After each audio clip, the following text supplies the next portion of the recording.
Sure, privacy is important. Good to know we see eye to eye. He tilts his head toward the bedrooms. I decide we should go to mine and start leading the way.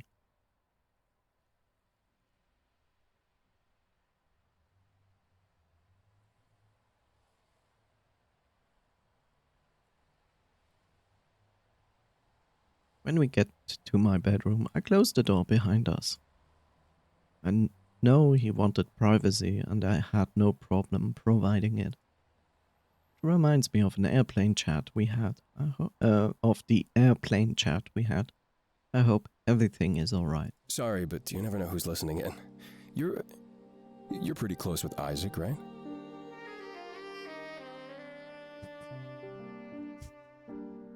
We're kind of dating, yeah? I don't know. So far, did we even go on a date with Isaac so far? I think all we did was like going for a drink or something like that. I don't know. We're kind of dating, yeah. Right, I remember that coming up in the group chat. I wanted to talk to him about something, but I don't know how. What do you want to talk to him about? Well, you got me thinking about my past. Did I ever tell you about my parents? Said you never really knew them. Yeah, that's true.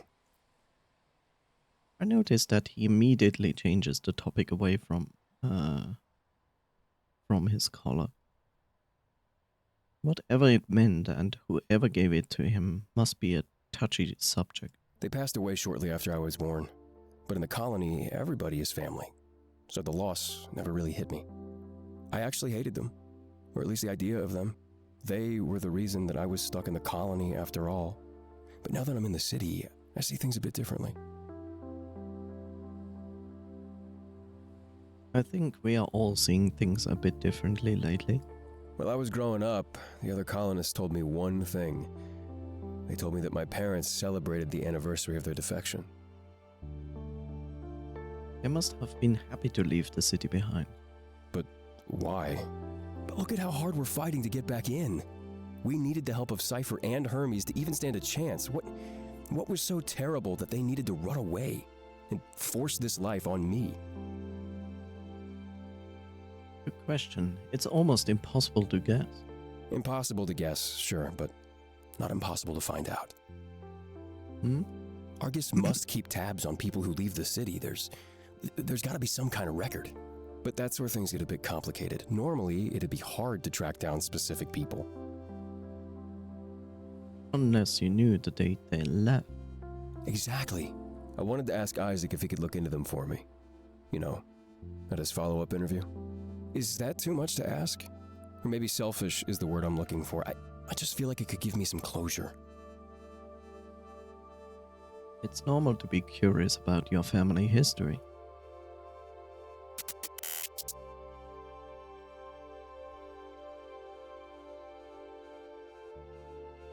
Sometimes you have to be selfish in order to get what you want. I guess so. I mean, Argus would call Hermes selfish, right? But we all know they're a good person. They want what's best. Maybe selfish is just a term thrown around by people who hate to lose. Like I said, it's always easier to blame your misfortune on somebody else, especially when you don't understand them or give them even ground. If I learned more about my parents, it could answer all my questions. You know, like why they left the city, why they condemned our bloodline, my bloodline. I may not have deserved a life in the city, but I deserve an answer. Isaac will definitely help you out. I know it. I think so too. I just didn't want to get greedy. He's already helping me enough. Sometimes I wonder why, but I know there's no real reason. I was just in the right place at the right time. Is that all it takes to change the course of history then? Just one string of coincidences after another? You have to sprinkle a bit of conviction in there as well. And maybe an apple or two. He laughs and nudges me on the shoulder. I won't forget your part in this, Delta. But, I guess I'll let you get back to business. This is going to be a busy night for you after all. He starts to leave the room, but then turns back around. I know we talked about sharing a bed and stuff, but all this talk about the past was definitely a mood killer. Or not completely understandable. But it seems like the mood wasn't entirely killed.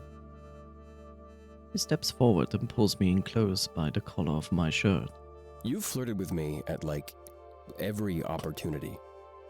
I don't want you to think that I'm not interested, so this'll have to tide you over for now. Taking a couple of steps forward, I'm pinned against the wall. Oh no!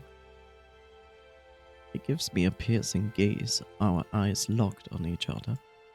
Before I know it, our lips are locked together too. I grab him by the collar and switch our positions, taking little effort. We kiss over and over as I pin him against the wall in return. This goes on for a blissful eternity until he slowly pulls back.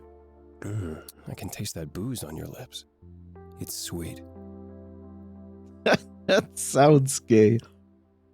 Not exactly.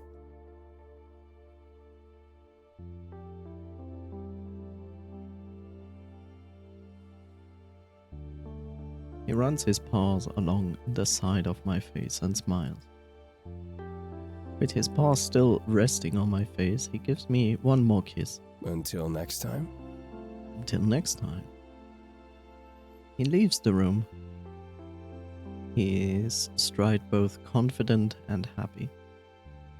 Now that was a good start to this New Year's Eve party. Just like I anticipated, it would be a night to remember. Eager to keep the good times rolling, I head back toward the kitchen. Can't help but think about Chiron though. I hope he gets what he wanted. What's not gay about this? Didn't say I don't like some love. I didn't say I don't like some love in visual novels. Gay, homosexual. You know, I counter this not because you're wrong. I counter this because I feel like just because two guys kiss each other, it's not actually directly gay because, you know, other things exist like bisexual people. Is it? Like, on one side, you're right, and on the other side, I could also counter say like, it's bisexual. Like, if that's their sexuality, could also be pansexual. It's not gay for you to kiss homies on the lips. That is true. And we all know it's only gay if the socks are touching. Only then, right? It's 2024. Full homo.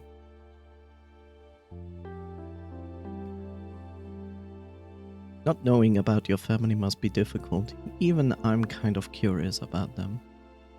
Just don't wear socks, problem solved. See? I guess that's a topic for another day though. Right now, it's time to keep partying. Party rock is in the heart tonight. Na, na, na, na, na, na, na. Did you know this band is like ancient?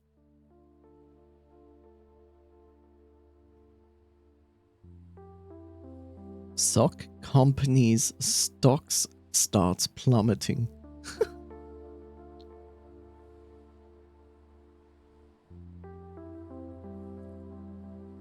But what if you're ever going to do if you have like two twinks or two femboys both wearing knee-high socks and they are touching each other? Like the socks touching each other. What then? What happens then? Where can you find plot hole to make this ungay?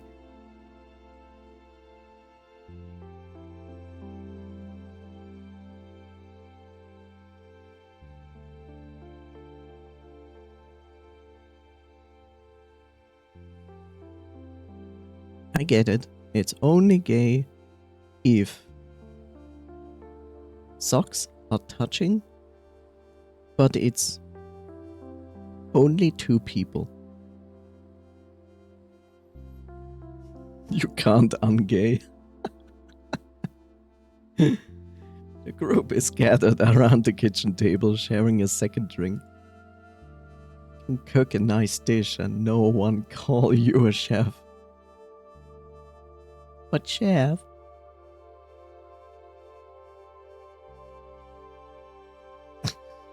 But you suck a dude off and you're gay forever.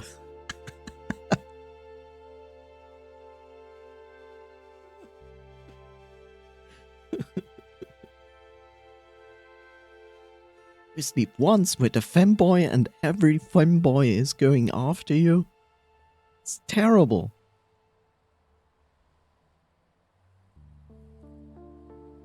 You're getting called daddy once and from now on they're always gonna call you daddy. Ugh.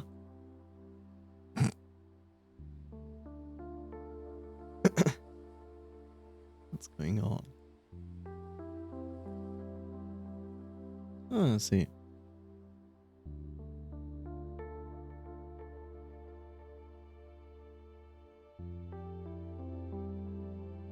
As soon as I arrive, I'm handed one and start to sip with my friends.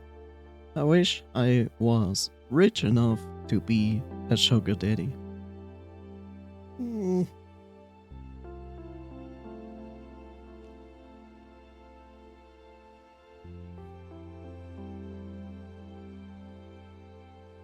Why though? It's artificial. Because then I could actually take a real vacation. Why? Like, you don't need to be a sugar daddy to take a real vacation. The rich part is understandable.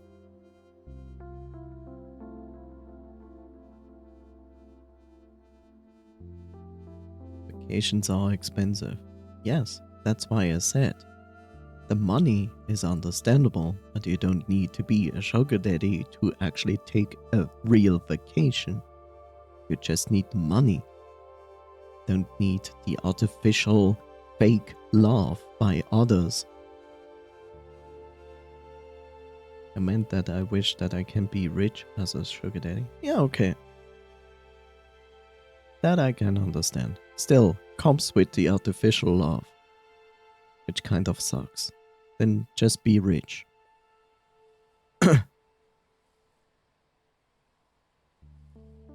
Isaac is here now too. He must have let everyone inside by now. Hey, Delta! I was just waiting for you. Hope the party's going good so far. I'm going to flirt with all of them. I don't even care. It's good. It will be better when we are alone. Oh, totally. New Year's Eve is a perfect date night. Great for creating those special memories. Right, Bottom? Whoops. He stops to think for a moment before continuing. Are they all fine with Polly? Yes. It was pointed out in the game that through time it was more and more an acceptable thing to be polyamorous. It's pretty normal standard that most people are polyamorous.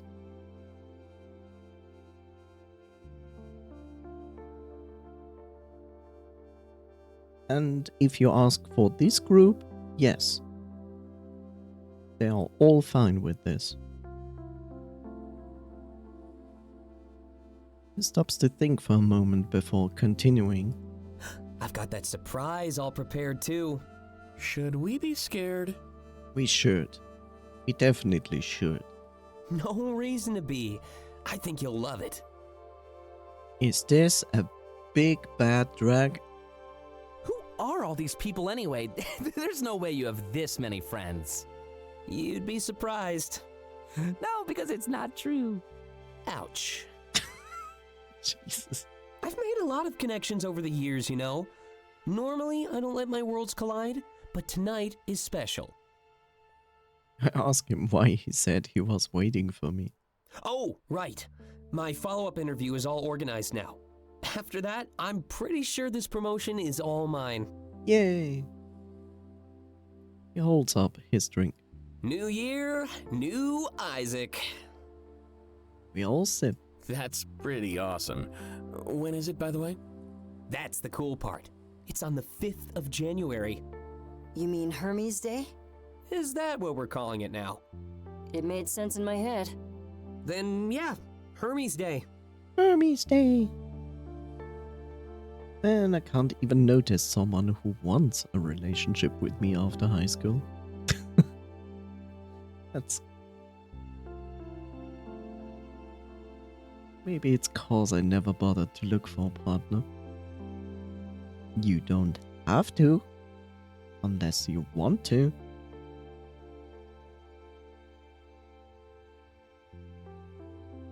You might miss what happens on the street then. Doubtful. I bet it'll be on every TV in their HQ. Plus, I can look into this agent Delta's been talking about. I can tell that Karen is biting his tongue. This would be the perfect moment to ask Isaac about his family. But for some reason, he says nothing, simply looking dejected. Sounds like January's gonna be awesome then. Anime convention, Isaac's promotion. Can try going to a gay bar. You can. I know a place in the city where my gay friends usually hangs out. You know, I cannot speak for the places where you live, how they are.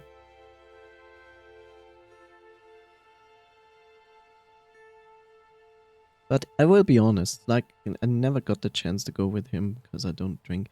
Look, you should go, you should actually go just to check it out and see how it is.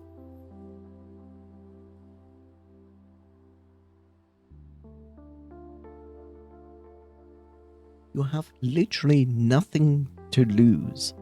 You just go to a bar together with your friends and just see how this place is and how it feels for you. There's nothing wrong with that. Give it a try. It's definitely worth the try, at least. Oh, I have news too. I've made up an ending for our campaign. The next session might just be our last one. And because I want to brag, yes, you'll love it. Our last session? That was kind of fast. And the other thing is that he earns 30 times my current salary.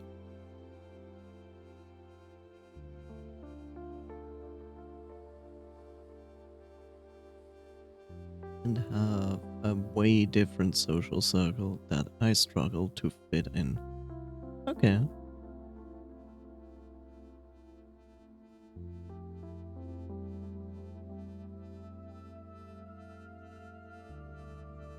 Well, it's still worth a try. The only person I can talk to is his boyfriend.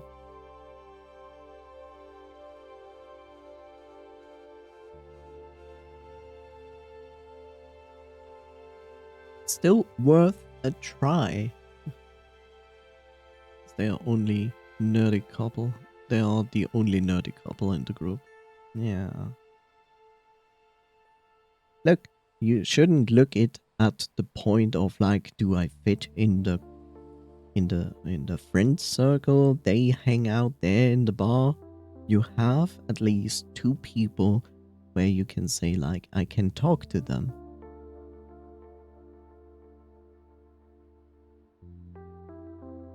And the plan shouldn't be like, I wanna be friends with that friend circle, when you already see that this might not really work out. But instead of like, do I even like the place?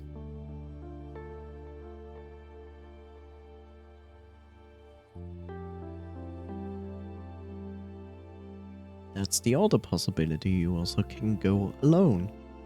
There's nothing wrong with that, but it's usually better to have someone with you.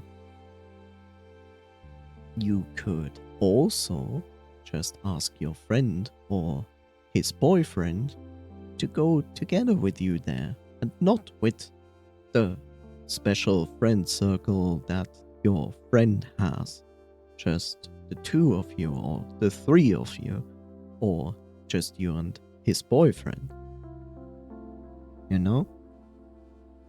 The reason I say this is basically like usually when you go to a gay bar and you go alone, it's probably more awkward sometimes than having someone with you where you can at least have like a conversation and feel like you're going not alone to a bar.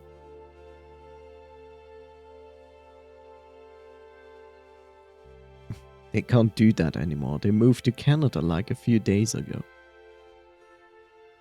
Then the entire thing of like, why do you even then suggest that you go with your friend there when they just moved?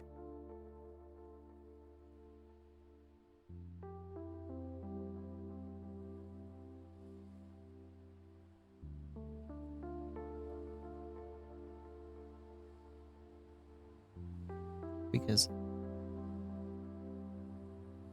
yeah, okay, because you phrased it like it's still a thing. You didn't say like where my gay friend usually happened to hang out, but he's now he moved now. Like there was no indication to that. Okay. Well, you can go alone. You can. It's just. I mean, you can go. It depends on you. It's like if you don't mind, if it's fine for you, then do it. I, for myself, wouldn't do it myself, like alone. That's basically why I went to a gay bar with friends of mine.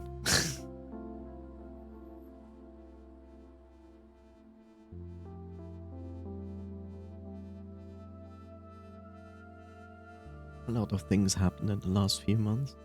Yeah, happens sometimes in life. Well, things are pretty unpredictable right now. I have no idea what our situation will look like next week. So I decided to end on a high note. Nobody likes a cliffhanger. Like I said, I don't know how gay bars are in other places. I can only go back to my personal experience, where I say like, the bar wasn't bad. Like, the bar was fine. The bar was also filled with people. But at the same time, I was like, I would feel weird just being there alone, sitting alone at a table or at the spot there.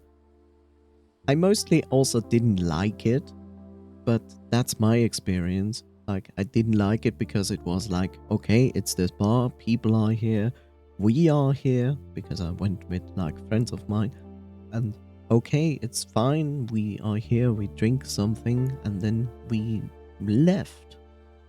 Because mostly like, I didn't see the point of like mingling with the people, because it's like, everybody goes there with at least one friend or multiple friends there, and you have like all these groups of people who are like there, and like trying to introduce yourself into a group is really difficult. Like usually it's not really going to happen. Like the people who are already sticking together usually stay and stick together, and it's not really much of a dynamic of like people intermingling with each other. Like, it's not comparable to, let's say, a furry con. Like, even in a furry con, you still have that, but in a furry con, you usually know a lot of more people, and your friends have other friends or people they meet at the furry con. So therefore you usually tag along with friends and start to meet new people, like their friends and friends of their friends, and like there it's kind of more easy to get to know more new people in comparison to what I experience at a gay bar.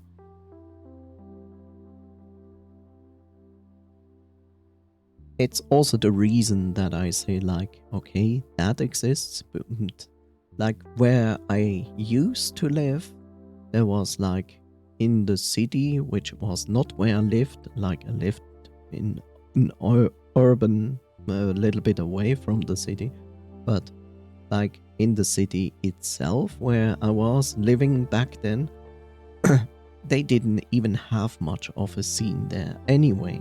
So there was a gay bar, and there maybe were like 2-3 other places for gay people, like maybe some other few bars, smaller bars or restaurants or something like that. And after the bar experience, I was like, well, that's pretty like boring and depressing and something like that. You know, it still felt like everybody's just hanging out there with their own group of friends, and there's no real chance to actually meet new people.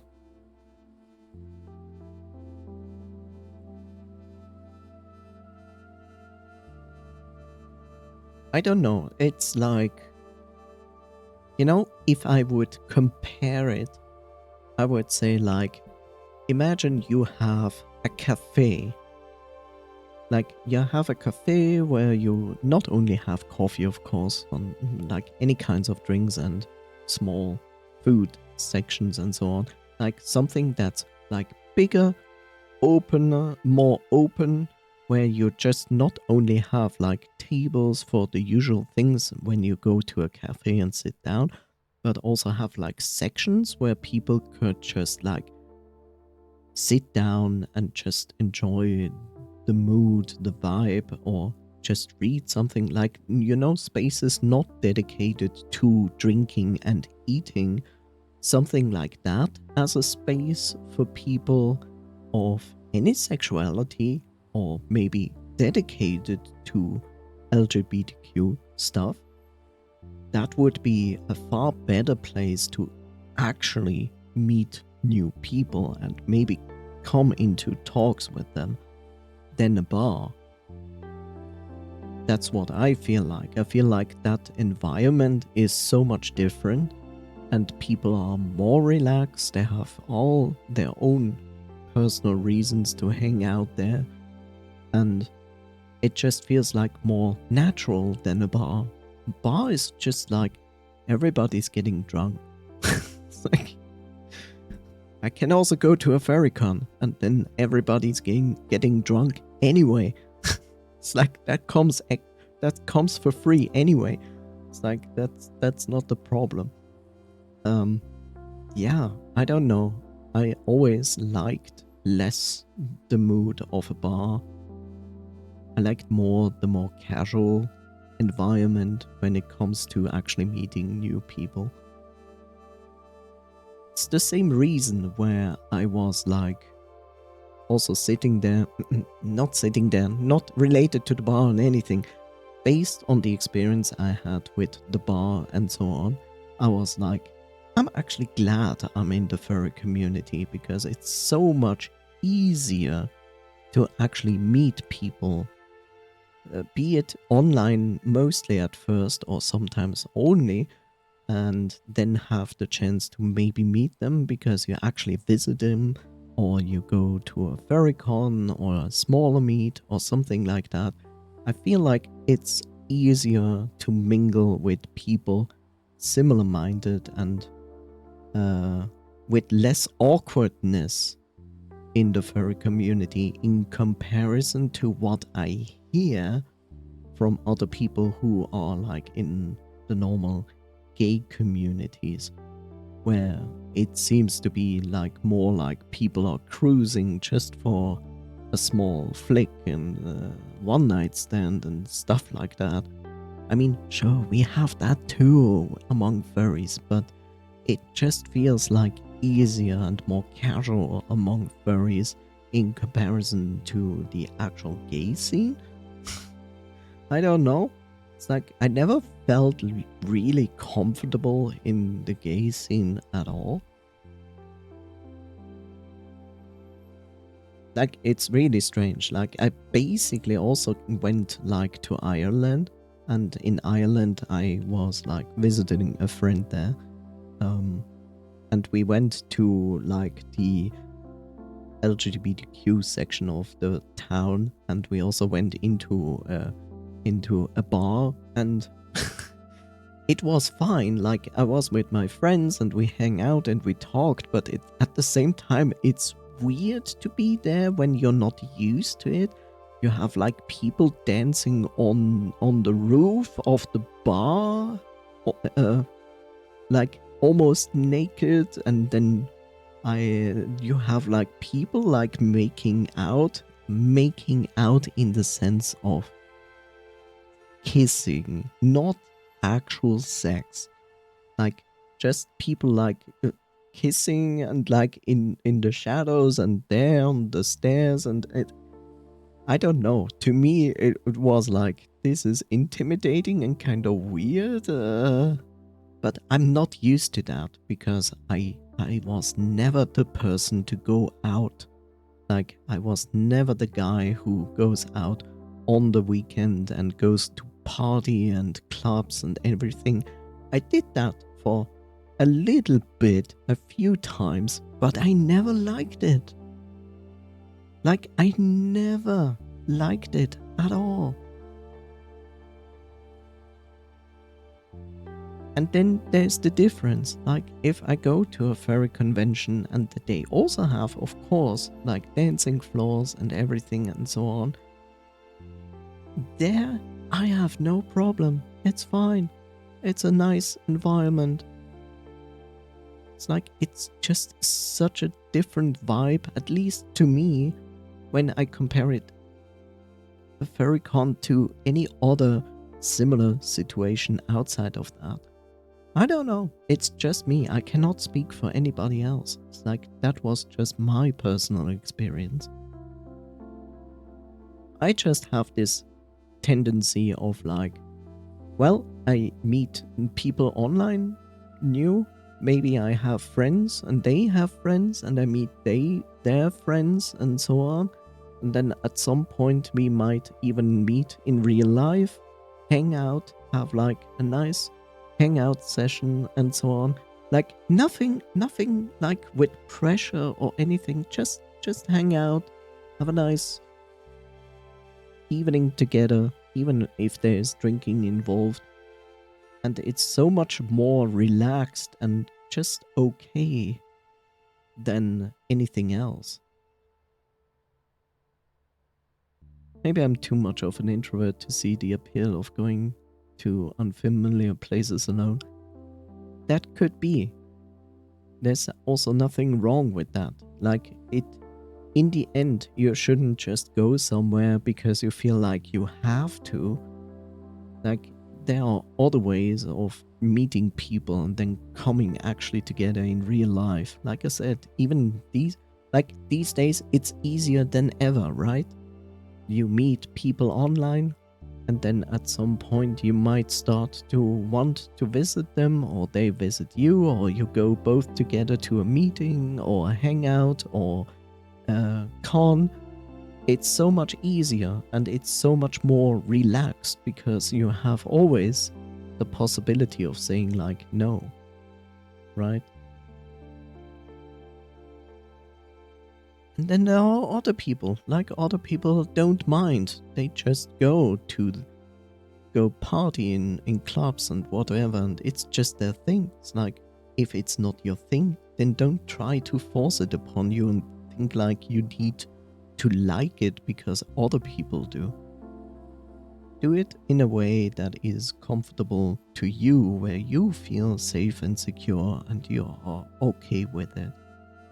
That's the most important thing. It's like, there's no reason for you to feel like, oh yeah, I need also to go out and partying in clubs when you're actually not really feeling good doing it. And you just feel like it's a pressure thing that you do because social norms and peer pressure and I need to do this, otherwise people think like I'm weird or something. Like, no, you don't. You do what is good for you and where you feel secure and fine with. Doesn't matter what other people say or think about that. Fuck them. And not in a good way.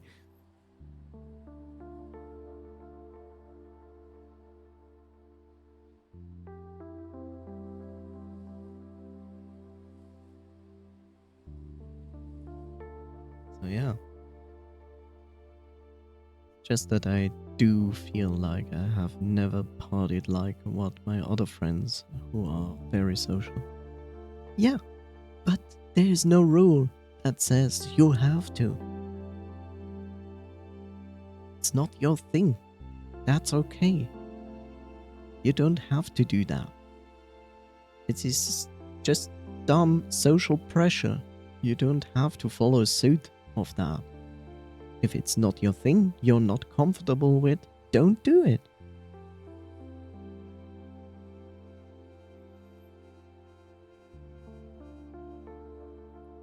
It's easier said than done when I say like, care less about what other people say or think about you. Because there will always be people who think or say things about you in a negative or have a wrong view of you. I say this and it's easy to say and it's more difficult to turn into this.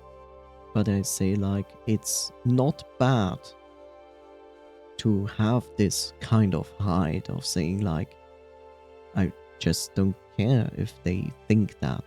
I know they are wrong. And I'm not forced to do that just because they enjoy it and they have fun with it when I don't. Testing the waters on my side, I feel like I don't like it, and it's a learning experience for me. Yes, just what I feel about myself. Like I'm missing out on a few things that people my age should be experiencing. Yeah, here we are, FOMO. Like, I'm not gonna tell you, don't go to that bar. If you wanna go and see it for yourself and experience how you feel about it, do it. There's nothing wrong with that. If you notice that you are okay with it, good. If you feel like it's not your thing, good. So then you don't have to bother in the future with it when you know you're actually not enjoying it. And the feeling about FOMO, you will always experience FOMO in some form in your life. Like, especially now that we are more digital than ever, you always hear like, this is going on social media, this event is going on, these news, this group meeting happened and I didn't know about. Like, look, things always happen around you all the time. And yes, in an information age like now, you will hear about everything is going on all the time. But you will do good to accept that you cannot be everywhere. Strange thing is that I'm not even looking at my friend's social media, which is not wrong. See? So you know your friend's social media might be clustered with things that they post of like, I did this today and today I went there and this and that. Like, social media is good and it is bad. Like, on social media, people usually post only the positive things about their lives. They always post like, look, I'm on holiday. Look, today I did this. Look, I got this promotion today. and so on, and you constantly think like their lives is going like stellar, amazing, all the actions they are doing. But let's face it, it's a lie. Like, it's a lie. Sure, they might have all of that, but it's not like a constant success, success, success, success, success. It's only the success they are posting in social media because everybody wants to portray themselves as a successful being who has fun, who is doing this and that, so people feel like, wow. So it's not bad when you know that social media has a bad influence on you, like increasing the feeling of FOMO, then use social media less. If you have someone specific who's like overposting and pushing this hardcore, for example, maybe your friend's social media, I don't know, just making an assumption, then yes, it's not bad that you do not or rarely check out his social media, because you're doing yourself actually a favor by not creating anxiety or FOMO for yourself, which is mostly fake anyway, because, like I said, people's lives is not just going up. Lives are ups and downs, but we on social media, we love to post only the ups, right? And a lot of people also fake a lot on social media and saying like, look, oh my god, I did amazing on this and that, but actually they feel not like that at all. I just know it by default because I hang out with them a lot. Like, okay, they had fun, but I don't need to know that. Yeah, no. I will be honest, like, I had a Twitter account, and I used my Twitter account far, far more before Mr. Musky Boy bought Twitter. But even then, I wasn't like extremely active on social media. I was more like following other people on social media for various reasons. And I was interacting with social media literally on a daily basis, but not in a part of like, it kept me awake at night or something like that. Like, I never did this kind of doom scrolling or whatever. Never did that. But I was definitely more involved and more active on social media when Twitter was still around. And then I dropped Twitter because of Mr. Muskie and moved on to Blue Sky. And on Blue Sky, everything is more quiet. Far more quiet. Like, mostly because a lot of people didn't move actively from Twitter to Blue Sky. Maybe they made the move, but they also forget about Blue Sky a lot and post still more on Twitter and occasionally post on Blue Sky. And because of that, I'm far, far less active on social media. Do I miss it? No, actually, I don't.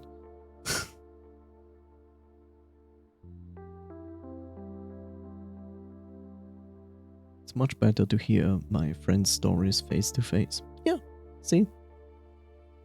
That's that. That's the interesting part, right? You have good things to talk about with your friends when you actually meet them in real life. I know, scary, but it happens. Luckily, it happens.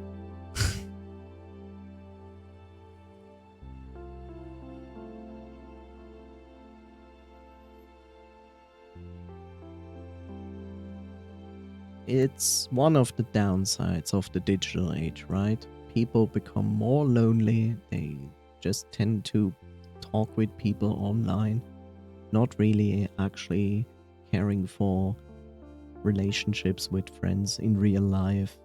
It happens less and less. People become more lonely, and everything becomes more and more artificial, so to say. Others can say social media is to keep tabs on what your friends are doing. But why do that when I can just talk to them? Yeah, sometimes, like I said, like you can consume and use social media, but you need to do it. You need to do it in portioned ways, It's like, okay, I can look at it and see like, oh cool, my friends are on a hike somewhere and they posted like photos and it's cool to actually see what they are like up to and so on. Like, then I can still take this topic to an actual chat with them and go like, hey, I saw you posting on social media, you went on a hike, how was that? And so on. It's like, now you have a conversation topic. There's nothing wrong with that. It's just not... It's only bad when you start to compare their social media to your life, which you shouldn't do. It's like, they have their lives, you have yours. And they are just different, that's all. But thank you, Bob. Right? It's like, social media, yes, but within reason. Use it reasonably. Like, don't feel like you need to check it every 30 minutes every day. Like 20 times a day, every 30 minutes, every day. There's no reason to.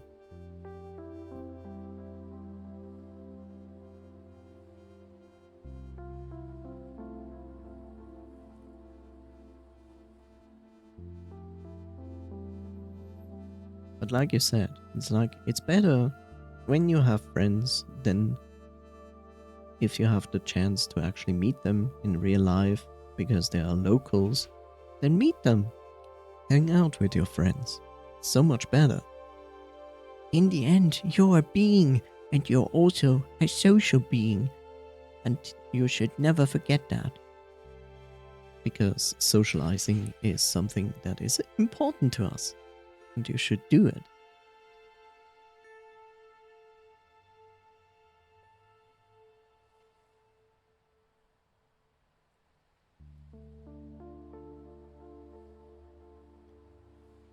Yeah. Modern life. Amazing.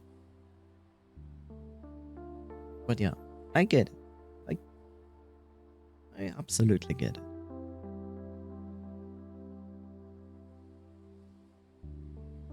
It's even more wonderful when you are an adult, right? Because then everybody is getting busy. And it makes it even harder to actually find time for your friends. Sucks. But it's also a part of adult life, sadly. It's far easier to hang out with your friends when you're not an adult. Pretty funny when my friends talk about something that happened on Facebook and I look like a boomer. Your friends are strange because they use Facebook. Who uses Facebook these days? Facebook is actually for older people now. Most younger people don't use Facebook anymore. That trend of Facebook died out 5-10 years ago.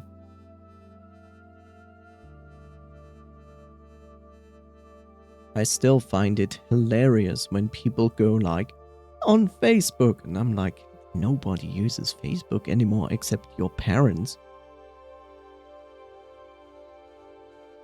Facebook is still strong in Vietnam. I'm not surprised. I think in most Asian countries, Facebook is still strong. Which is kind of strange. But in most Western countries, Facebook is not a thing anymore for anybody of young and middle-aged. Facebook is more a thing for older people, like your parents and so on. So I find it always funny when I see companies still go check us out on Facebook, and I'm like, Okay.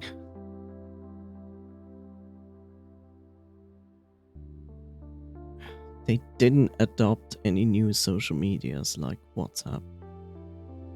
Who is they?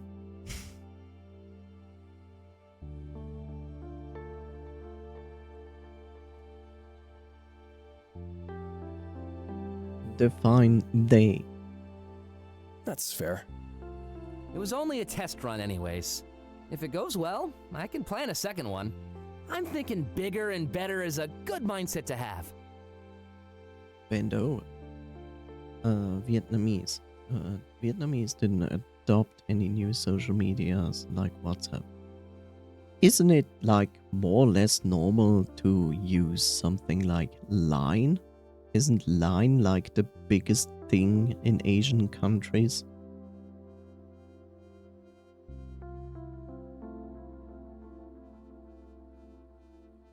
Let's hope it all goes well then. Another sip. Speaking of which, it's almost first midnight. Wow, time sure flew by. No? Not really. Strange, because every time I look at like people in Asian territories, it's always like line, sell my stickers online, and line. It's like, okay. Like basically line is in Asian countries, at least from my perspective, like the messenger that everybody has to use. Like basically like iChat. I mean iChat / iMessenger from Apple. What is then the thing in most Asian countries? Is it Telegram or?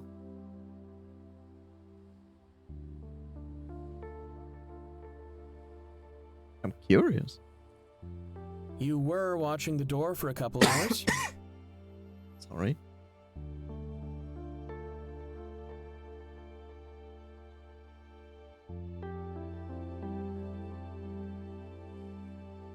Happens when some popular Asian country uses it. I mean, it's certainly, I don't know. It's like, I think in Japan, it's like Line seems to be big in Japan. Maybe Thailand and China.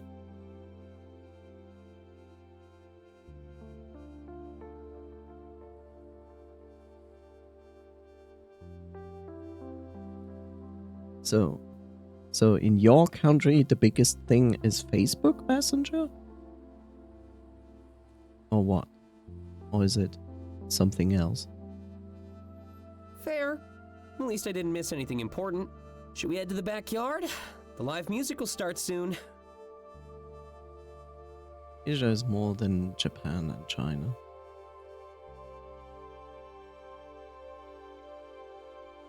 Yeah, it is. But, you know, like, Asia is the culmination of many countries we find in the East. Like, all of that is defined as Asia. Malaysia, Thailand, your country, Japan, China, India, and whatever else, like, that other thing there. The Philippines, Indonesia, Vietnam, we have Zalo, which is the equivalent, I hate this word, equivalent to Telegram. Okay. Yeah. It's actually strange when you say like people, does Facebook Messenger actually still exist?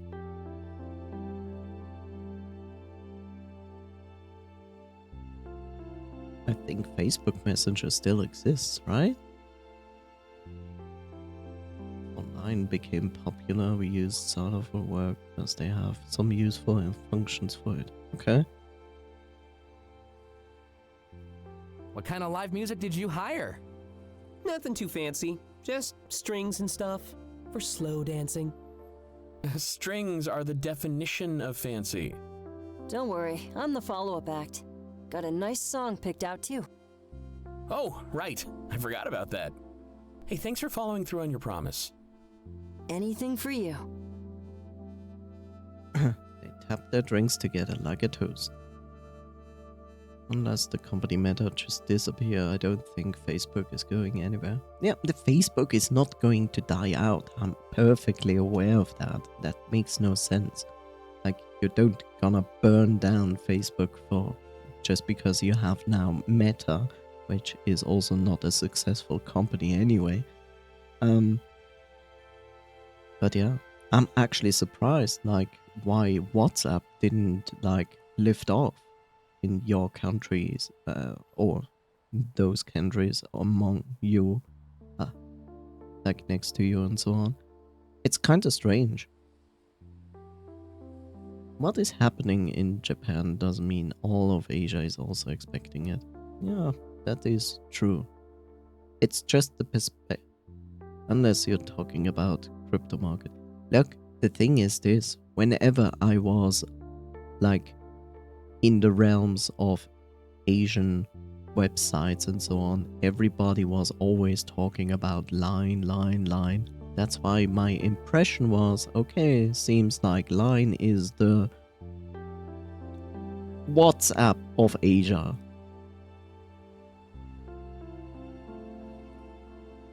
Which is in flames at the moment, specifically Asia. Well, I'm not surprised. Remember, Delta, this is our midnight. Wow, I'm kind of jealous. He's performing during your date? Oh, it's not a date. We're just doing this as friends. Well then, we'll let you get to it. Hope you two are ready for a slow dance. This live music stuff doesn't come cheap. So you heard the rumors. I'm not exactly sure what's going on in Asia with the crypto market, but like you telling me the crypto market is in flames is basically describing the everyday crypto market in the entire world. Isn't the crypto market always on flames? Definitely not much of a dancer, but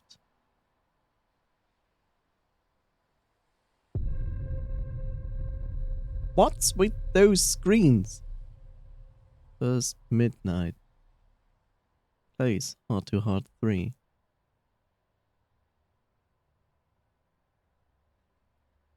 In this situation, I don't think I had much of a choice. I meant what you heard about Asians using Line was from rumors, right? Not rumors, it's just everybody always talks about it. I'm not talking about it because I heard about it from news or rumors. I just always hear, like, when it comes to Asian countries, that people are like using Line, because Line is basically this everything app that's not just a messenger, but it's also a payment app and everything that basically Mr. Muskie wants X to be. So, no, I don't really know what's going on in the crypto market because I don't care. But saying that the crypto market is on flames is basically the standard, right, in crypto markets. Like, why? There's not like a day going on where the crypto market is not bursting in flames at some point somewhere. So, yeah, you are free to enlighten me. Yeah, Old Clay's a good time, that much is clear. Especially after what I did. It's hard to look somebody in the eye after betraying them. No, ignore the crypto market. I do, always. Especially when the thing you betrayed is as fragile as trust. Should I tell him? Is there any way I could ever make it up to him? I don't know. Clay steps forward, looking up at the twilight. Pretty sight, isn't it?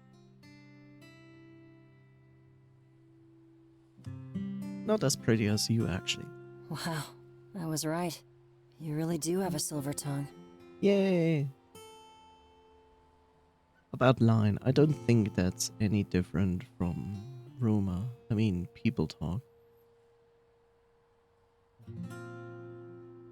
Okay. Words like that under a sky like this? You might just make me fall for you. Wow. He smiles and takes a sip of his drink.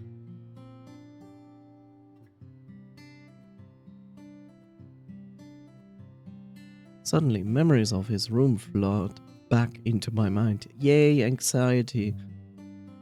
Those pill bottles. I recognized the name of the medication. They were tranquilizers meant to relieve anxiety, fear, and stress. Should he really be mixing those with alcohol like that? No.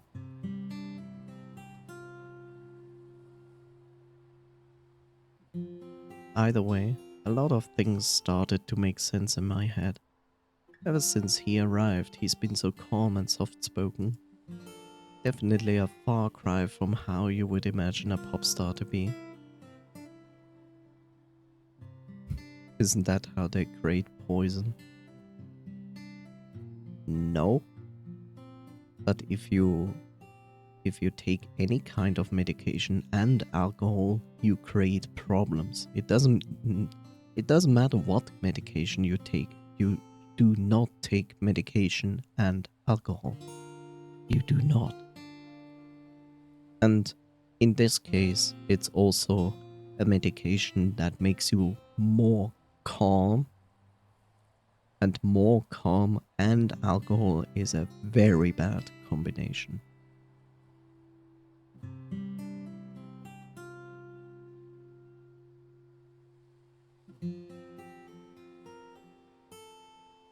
I just drink hand sanitizers instead.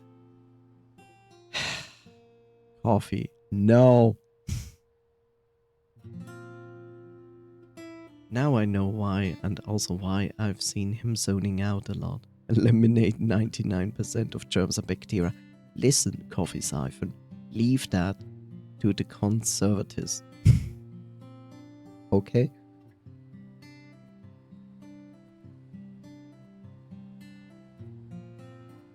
He's clearly going through something. Maybe I should be as nice and supportive as possible. Yes. But not in a way that reveals my awareness of his situation. Do you ever wonder what'll happen when you're gone? Oh great, anxiety. No, leave me and my Tide Pods alone. Screeching noises. Stop it, Karen. Huh? Not that stuff about returning to the stars. I mean here, on Earth. Like consequences and stuff. I've been thinking about that a lot since the Wayfarer, actually. Especially since we were talking about legacies. I don't think we are ever gone as long as we exist in memories. That's a really pretty thought. I think you just changed my mind, Delta. From what to what?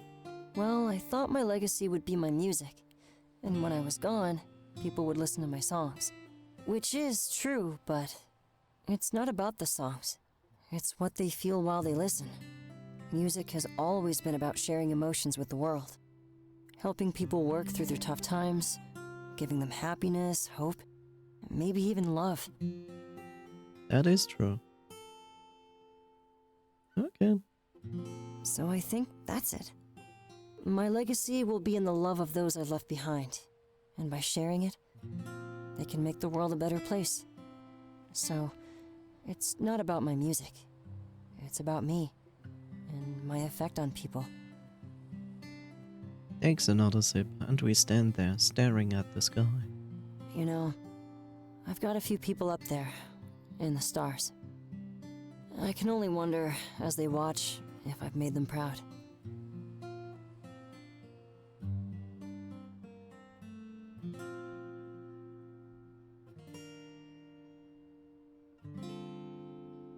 I'm sure you've made them incredibly proud. I hope so.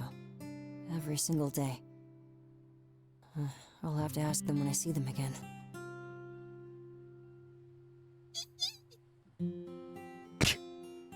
Sorry.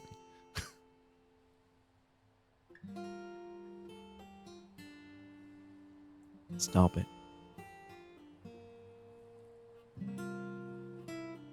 Hopefully later rather than sooner. Yeah, for sure. With a nervous laugh, he rubs the back of his head. I hope I'm not bringing you down with all the sad talk. It's just impossible not to think about, you know? Especially with everything that's been going on lately. But I realize I should stop worrying and start hoping. Self-pity can be pretty addicting after all. Yeah. As we talk, I notice Isaac in the corner of my eye. It's only notable because he's looking around, making sure he's unseen. He's holding a briefcase and he hands it off to one of the partygoers. That's not suspicious at all. I look over at Clays and he's tugging at his scarf, almost looking nervous. It's impossible for me to look at him the same anymore, knowing what I know now. Consumed by thoughts of suicide and death. It sends chills down my spine to know that, that's what he's been scribbling. Especially when we were all just having casual conversation as a group. Lie about it, saying it's notes for his memories. If he told us he needed help, we would help him. And then there's the matter of that business card. Well, what should we talk about next? Still got a few minutes before the music starts.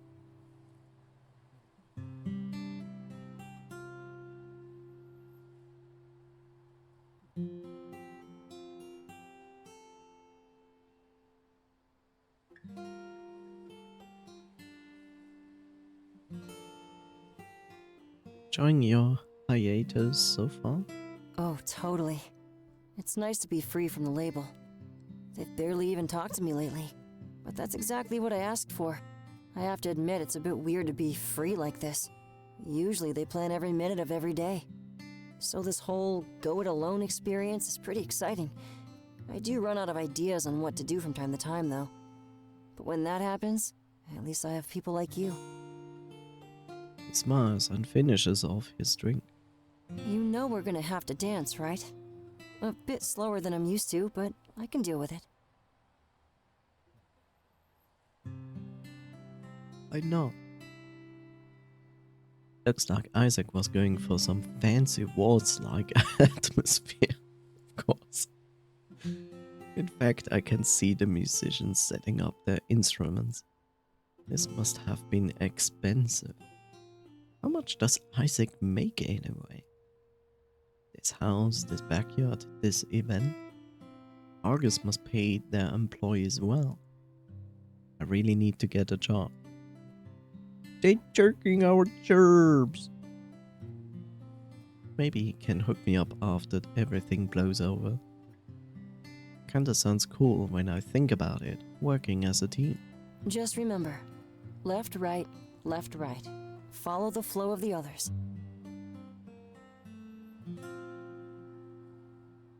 Dancing waltz is actually not so complicated. No, it's actually easy.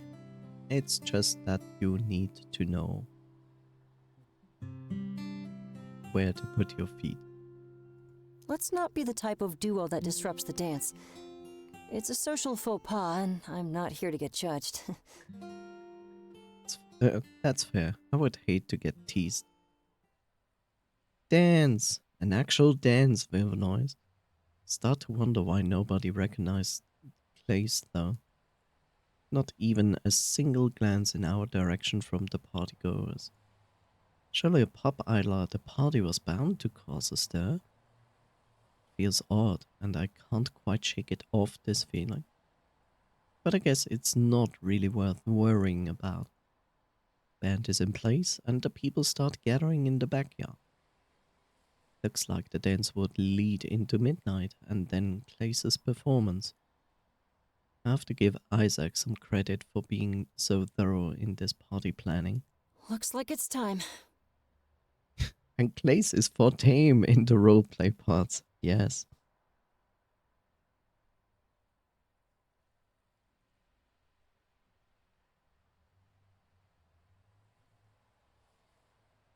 Indeed. He grabs my paws and we head toward the others. Everyone assumes a dancing position, placing their hands, placing their paws on one another. You know, it's strange to me, like, they have this party, and all in my head, I see this giant dancing hall from, I don't know, the Baroque area or something like that. And everybody's like lining up in lines, like ready for starting the dance. And I'm like, it's kind of weird. Like, you know, why are they dancing waltz? Like, that's like a dance that not like people in their age would really dance. It's kind of strange, but I don't mind. I don't mind. It's just weird in my head. We look into each other's eyes as the band starts to play. Left, right, left, right. Just like his advice. We sway side to side in time with everyone else. I heard you're supposed to do this at weddings and graduations, but I never really had any time for that kind of stuff.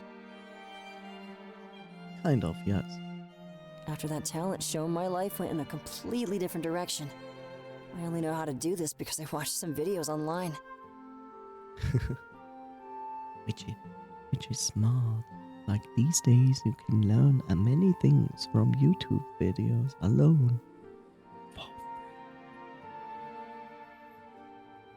He blushes and looks away like he revealed an embarrassing fact. Anything I couldn't do, I just looked up on the internet. And that way I kinda live through other people. Did you know that they won't let me go to shopping malls?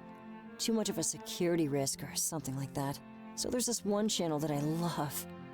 They go on tours of every possible mall. It's like you're actually there. I can feel that. I like videos where people go on hikes through nature. And it's just great because you can experience the same thing through a video with them. Of course, it's not going to replace a real hike. That's different. But able to hike through places that you potentially will never go in your life is kind of cool. I even watched a video of the big one here in town. Might not get to go in person, so the footage will have to do. The embarrassed look on his face almost amplifies. Gosh, that must sound so stupid. Locked in a jet, watching videos of people living their lives. No, it's not. But it's a ruthless world out there, Delta. Far more than it has any right to be. Music continues, as does our dance.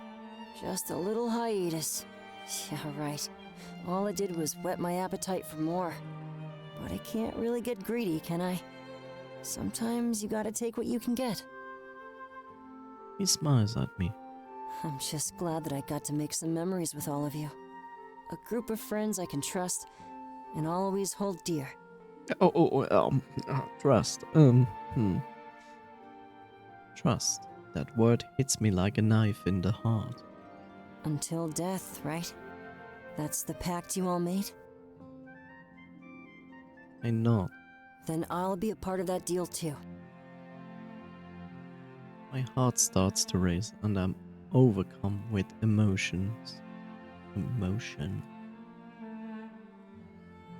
We continue our dance, but I feel like the worst person in the world. The sight of those drawings in his diary is all I can see in my mind. How can I keep a secret like that from him? How can I hold him like this, knowing how much I've betrayed him? I feel a tear fall down my cheek and let my thoughts get the better of me. Hey, Hey. Hey. He moves a paw up to wipe the tear off my cheek. I didn't mean to make you cry, Delta. I'm sorry. We're both members of the same club, remember? If we don't have each other's backs, we don't have anything. But don't worry. Even if I do go away, I doubt I'll go very far. He gulps, and I can see his eyes start to water as well. Just look up to the stars, okay? You watch for me, and I'll watch for you.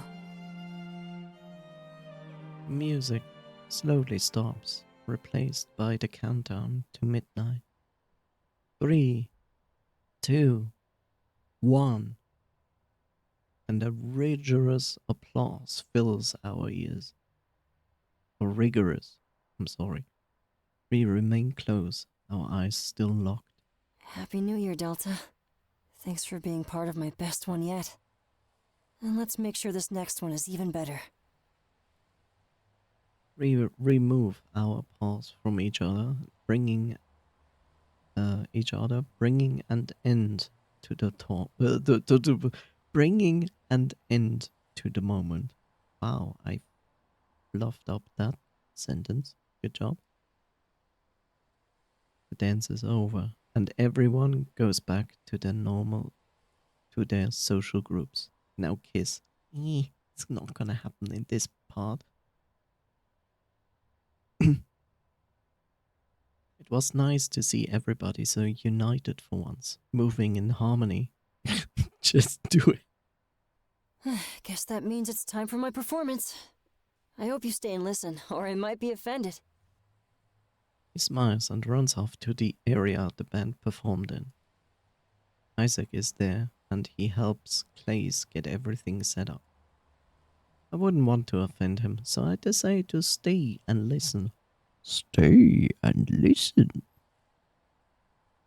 I'll head inside afterward, though, and continue the night. 1 midnight down, 3 to go. Hey, everybody. This is a song that kinda took off. It's not about anybody in particular, but if the shoe fits, you know what to do. Advance this text box to start the song, and advance the next one to end it.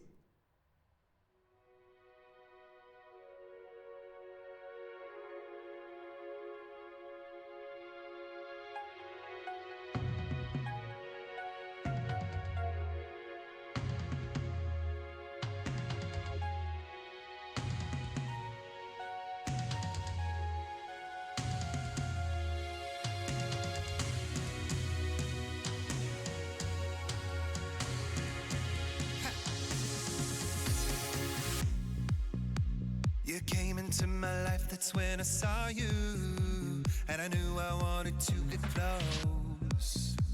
A lapse in judgment calls for desperation, and I gave it to you, I suppose.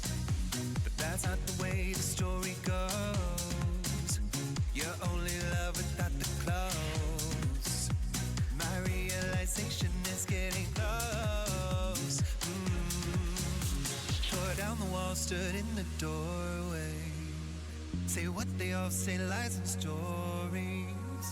Your sticks and stones will never hurt me. Gotta go in such a hurry, I guess I'm not your priority now. Now. Well, I guess I'm not your priority now. Well, I guess I'm not your priority now.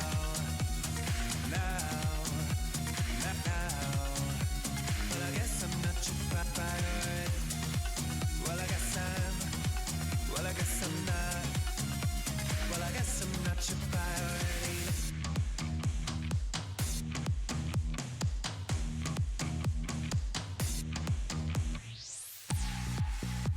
Let's close the door and call it quits. I'm sick of friends with benefits, and maybe it's better if we're alone now. You try to hold me, I've seen the truth and it's below me. You can't control me, not down for more, that was the old me. On the floor, you can't ignore me. My innocence is not your glory, and baby, it's a little boring. Spending nights alone in hollow luxury. Guess I'm not your priority now. Now. Well, I guess I'm not your priority now.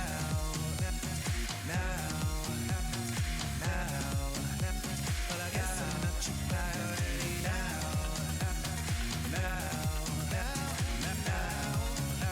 Well, I guess I'm not your priority now. Well, I guess I'm not. Well, I guess I'm not your priority. Another missed call, another missed text. What will I go through? What will I do next? I've decided it's time for me. Put that obstacle before me. I've seen the past, I know what's coming. I'll stand my ground and scream it loudly. And if there's no point in hiding that I'm my only priority now. That I'm my only priority now.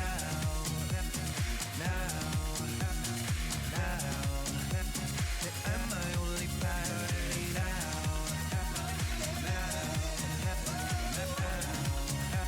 That I'm my only priority. Well, I guess I'm not. That I'm my only priority.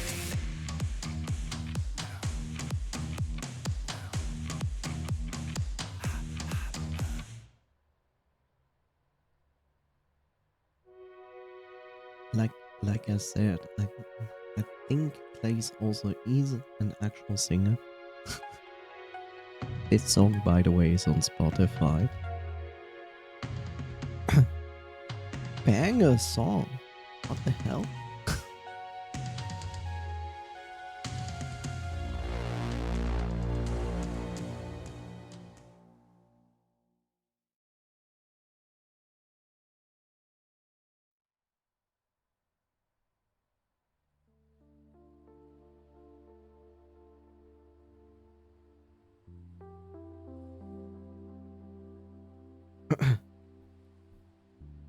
That was a lot to take in.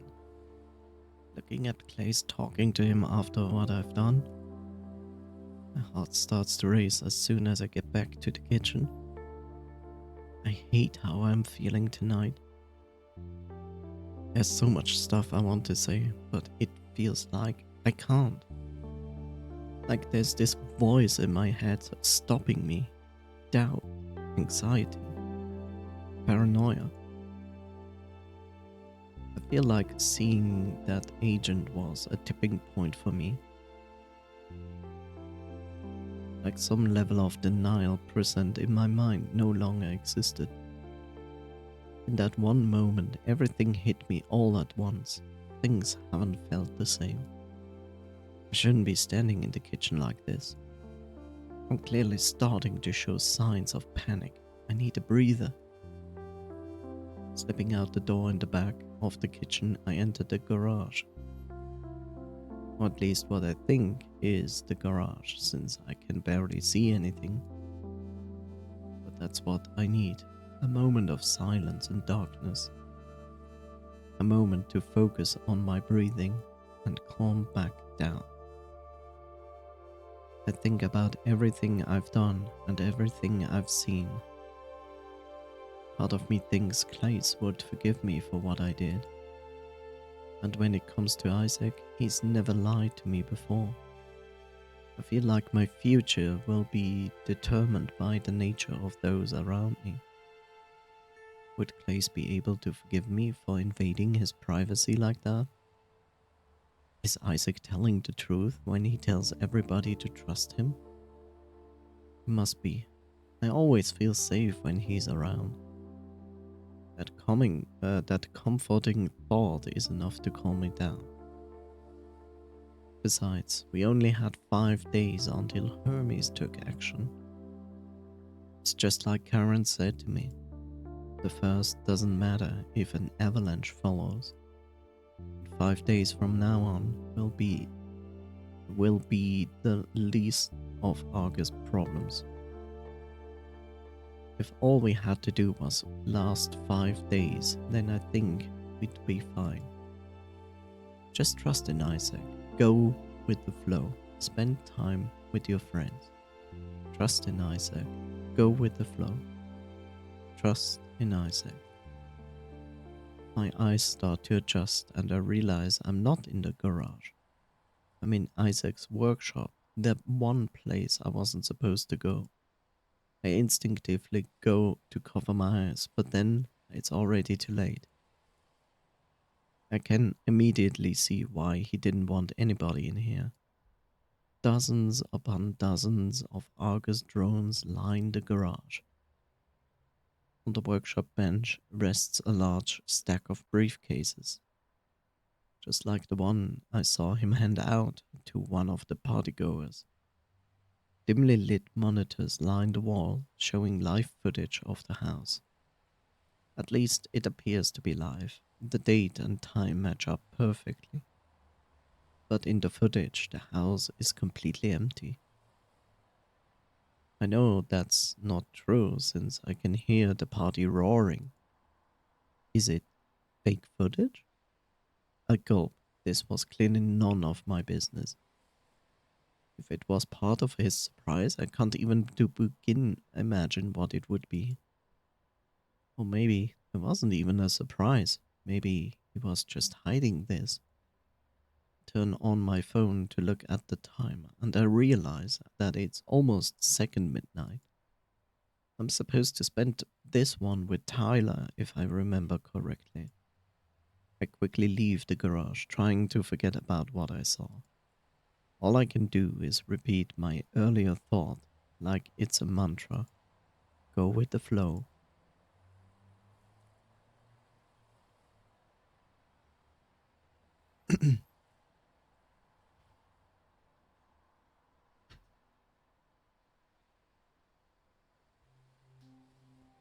Yay!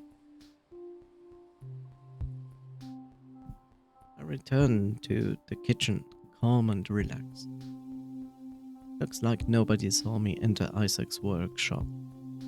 It's for the best. I wouldn't want him to think I disobeyed him. Disobey?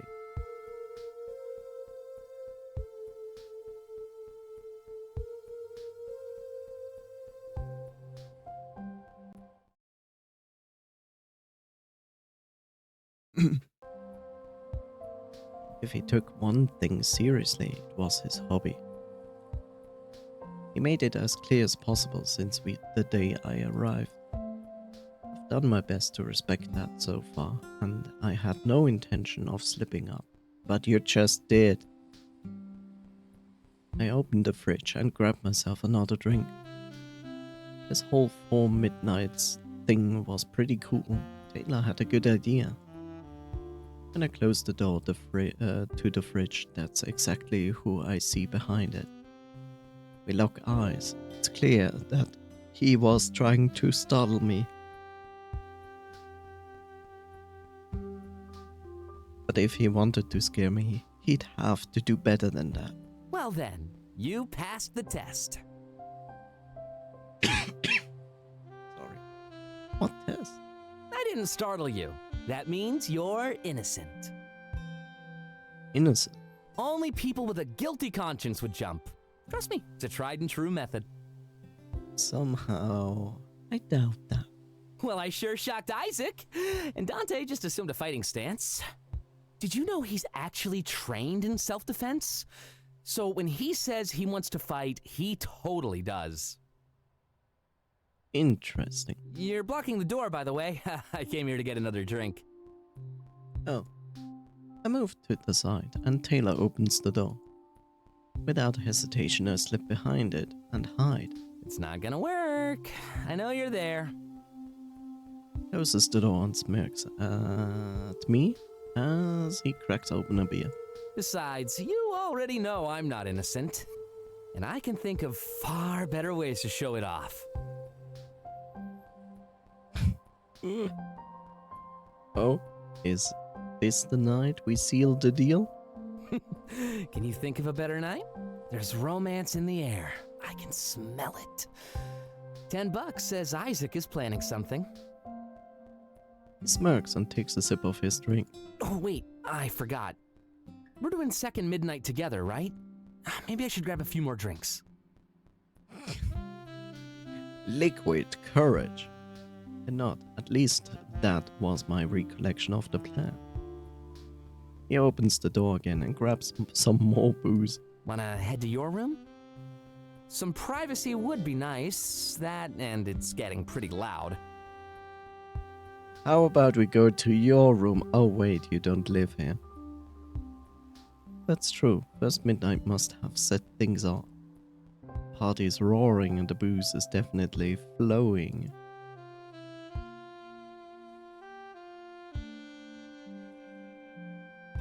Sure, let's head to my room. Perfect! And don't worry, I grabbed one for you too. Just remember to pace yourself. There's 3 midnights to go. Yay! He hands me another drink and I start to following him. Pretty odd that he was leading me to my room. I guess he just likes taking the initiative.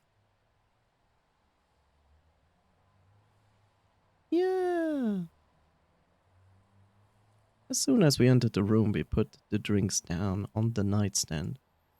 It was quite a few drinks too. Not sure how long he wanted to be in here.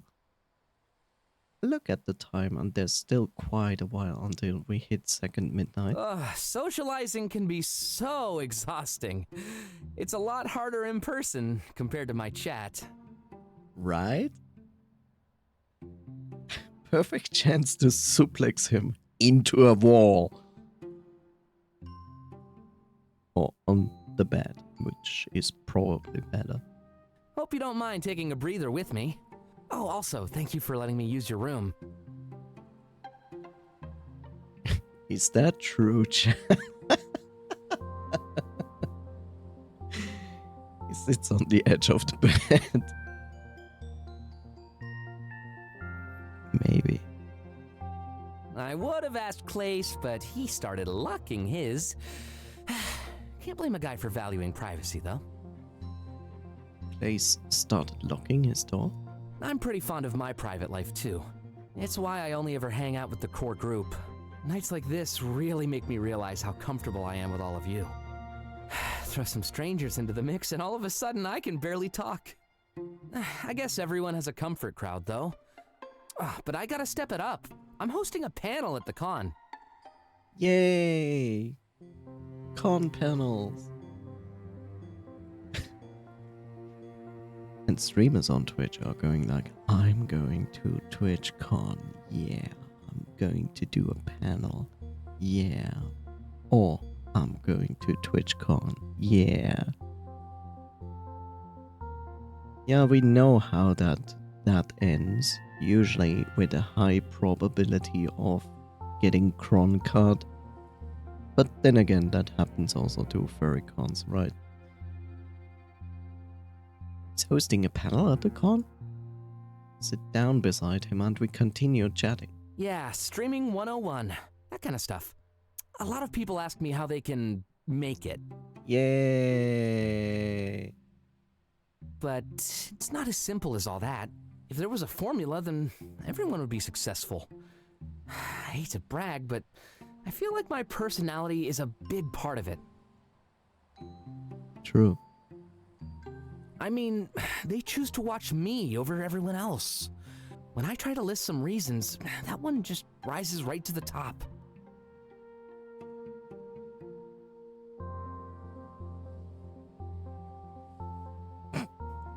I'm just pushing everybody in this game. It's fun. You won me over the moment you met me. Oh, was it how I rested my arm across the booth? Wait, don't answer that. I know it was.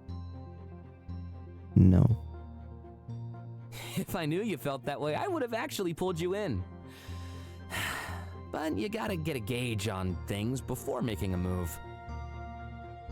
And not as Taylor gives me a wide smile. Takes a large swig of his drink, then lays back on the bed. I do the same as we stare at the ceiling together.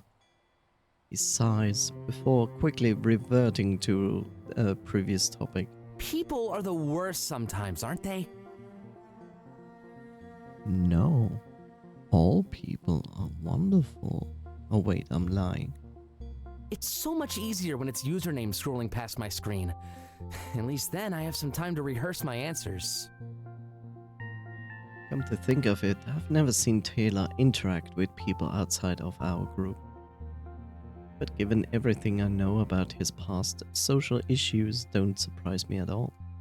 A lot of my streamer friends are gonna be at the con. I'm paranoid that I won't make a good first impression. Right. Especially when potential collabs are on the line, they're gonna be judging me from the moment they meet me. If I'm not entertaining enough, I'll lose opportunities. Business. I'm already having enough trouble with those leaked photos. Ah, leaked photos. Interesting. Leaked photos. Is there a spicy story here?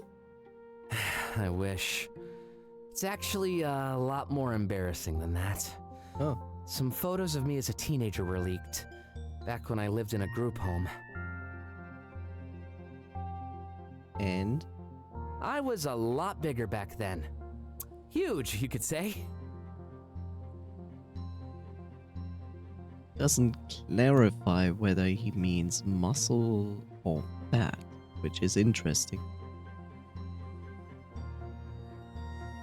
And babies are fat too. That doesn't mean they will be fat when they are an adult. But I have to ask him what exactly this group home was about. Well, it was a different one every year, to be honest. It was just a place for troubled youth, or kids with no parents. Like a shelter, I guess, run by volunteers from the community. But I was stupid back then. Took out my problems on other people.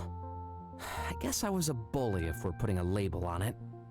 So, if I acted up too much, they'd just transfer me. That's how I ended up in so many places. At least the local cuisine helped me cope. If there's one thing I love to do, it was eat. But I'm getting ahead of myself here anyway. Which answers our question. It's not about muscles, it's fat. He was a chunky bunny boy. Someone leaked those photos, and people are making fun of me. I hate to see myself like that, you know? A reminder of who I was. No, wrong.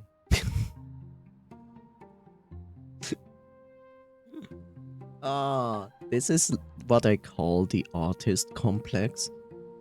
Like, I hate when people look at my older work. It makes me feel embarrassed and terrible, and it was so, Same here. Who cares? Like, you were younger, you clearly know, you were more angry, you were more stupid, you were fat. Who cares? You are now here, and you should be proud that you are here now, and not back there. Same to artists, please. Like, everybody starts at zero. Everybody is their own worst critic. It's not about, I hate looking at my old artwork. You might hate it, but it's also good because you can say like, look, this is how I started. It was horrible. Now look where I am now. I'm really proud of myself for being here now. Bruh. Bruh. Bruh. Bruh. Oh, and just so we're clear, I'm not really talking about my size. It's the person I was on the inside. I hated him.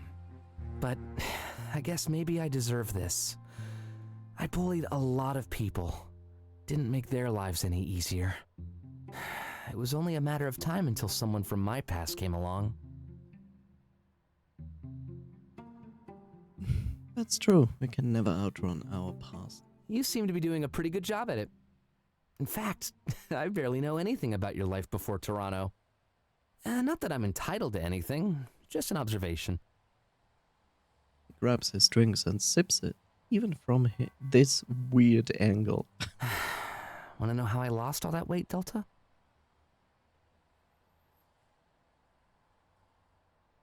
You started to change your diet and you became more active. Or, if this is a Taylor answer, it's gonna be, I had a far more active sex life. Why not? There was this one guy. I bullied him more than the rest. Guess he had too much and came up with a plan for revenge. Decided to take advantage of an allergy of mine. I just don't think he knew how bad it actually was. Life is a blur for a little while after that, but I remember being in a hospital. Okay, that's far more dramatic than I thought. Stress usually doesn't lead you to a leaner body. It's quite the opposite. When I got out, I looked more like I do today. Can't put the weight back on, no matter how hard I try. I figured that karma was done with me, but now everyone is sharing those old photos around. It's like a constant reminder of my past. Every single day. Oh no, think about this. Suddenly you cannot put weight on, no matter how much you eat. Stress from university causes me to fuck up my diet. Yeah, did you get thinner because of that? Ate less healthy and less in general. Yes. And now I'm underweight. Eating less would make it sense that you get underweight.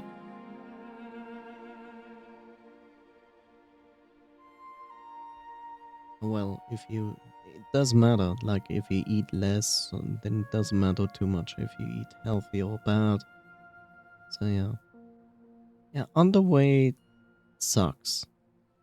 And I can speak from experience because I also was once underweight. Mostly because of circumstances of me not eating enough. Yeah, that wasn't fun. I didn't feel horrible or anything, but it wasn't fun to get the weight back. Not fun because it was actually difficult. Because because I have a strong metabolism. And I actually only got my weight back because I was literally I literally signed voluntarily into a clinic where I was forced to eat 3 meals a day. And also, of course, doing activities like weight training and the other one, cardio. So only because I was in a clinic that forced me to really have fixed 3 meals and also doing activities was the only thing that actually helped me get back to normal weight.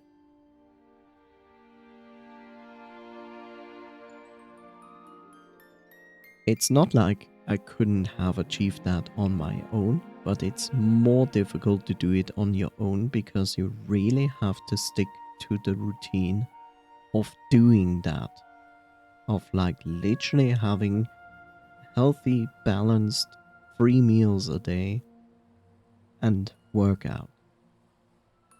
And doing that on your own is far more difficult than when there is someone who says like, there, do that, there, eat that. So yeah, it's not fun then. I wish I have a strong metabolism. Yeah. Look, here's the positive on this coffee. You're underweight, you will have an easier time to gain your weight back because of not having a strong metabolism.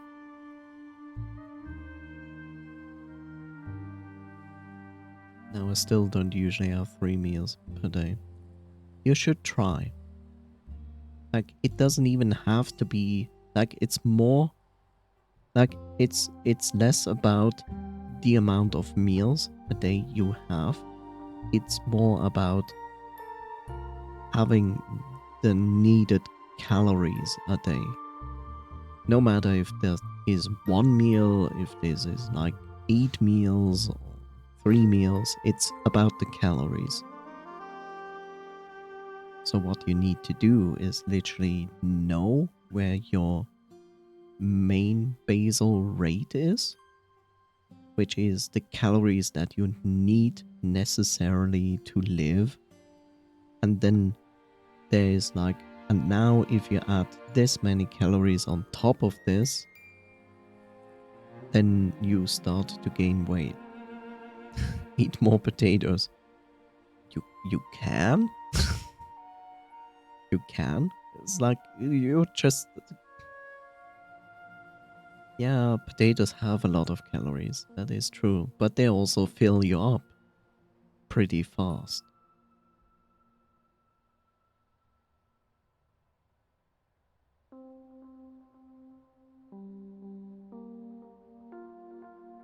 I will send you something after the stream.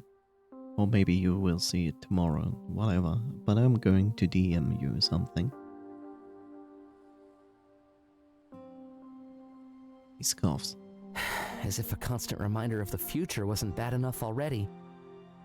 Every time the lights go out, I'm scared it's happening all over again. That's true. He told me about his vision in complete darkness. Even during our first time in the plane, we noticed that he seemed afraid of the dark. It's me! I am things! You are things. You are coffee. But you know what? This has given me a pretty unique perspective. A lot of people make fun of me online for being too skinny. Now, other people are making fun of me for the opposite. It's really dumb, isn't it? Yes, it is. No matter what your body is like, there's always going to be someone who judges you. The only option we really have left is to love ourselves just the way we are. Or not be, like, too happy with us, but that is usually a good motivator to change things. Because I know they definitely won't. And at least we have power over our own feelings. Right.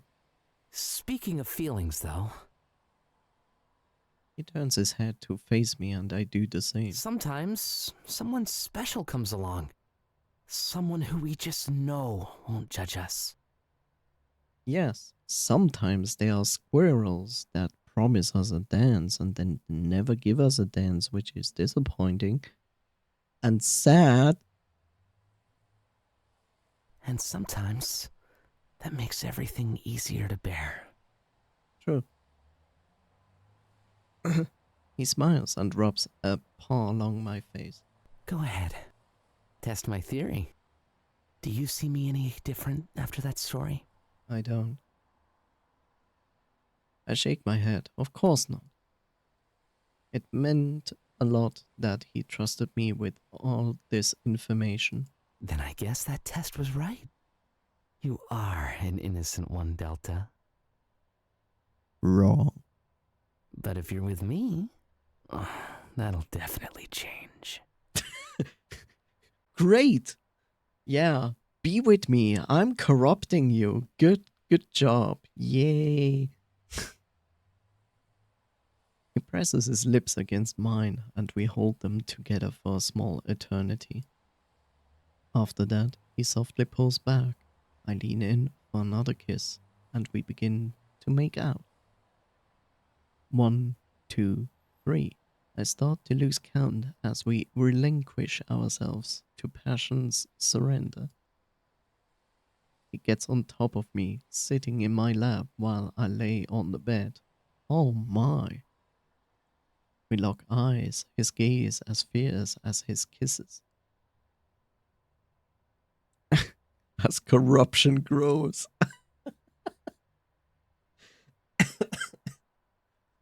Running his paws along my body, he leans in to continue making out.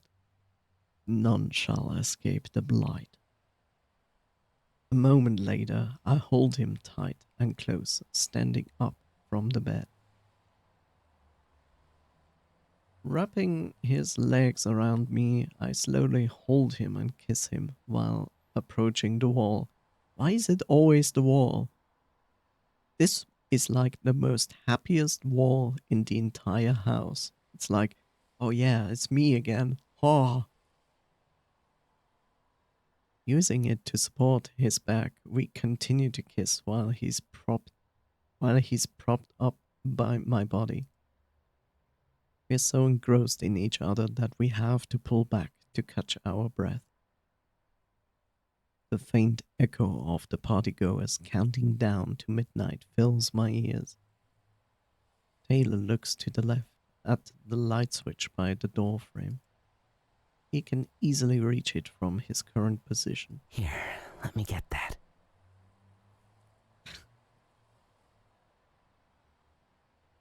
But Taylor, you don't need to reach out for the switch. You are already the switch.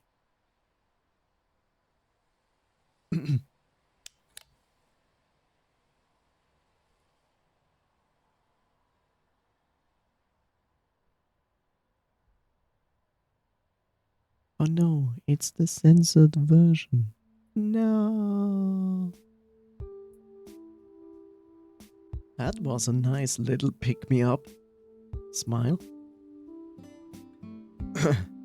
Definitely. Taylor was definitely easygoing and has opened up to the most of me. Aside from Chiron, he's the only other person who's told me about his vision. That clearly made a difference in how much we were able to bond. It's almost like a wall that needs to be broken before we can move forward. I start to wonder what Isaac's vision was. Dante's too. As far as Clay's goes, I can only imagine that his is extremely concerning. But they still remained a mystery to me, all three of them. I knew that Isaac was positive.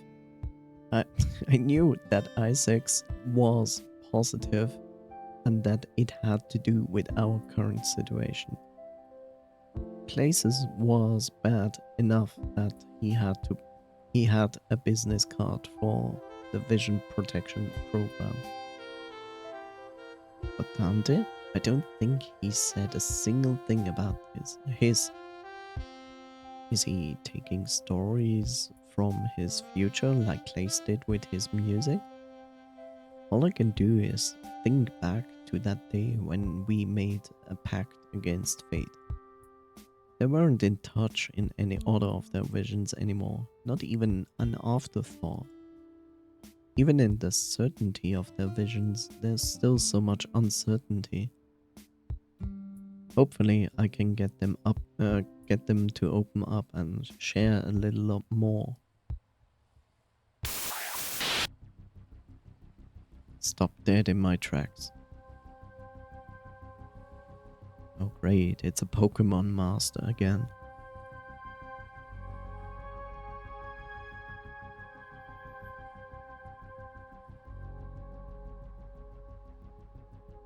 It's one of the triumvirate. It's them again. Can't be. It's actually impossible. Yet I'm seeing it with my own 2 eyes. They stand there giving me a smirk again. Giving me that smirk again. This isn't real. This can't be real. I shake my head, but they're still there. A moment later, they hold up their palm. It's not an apple this time.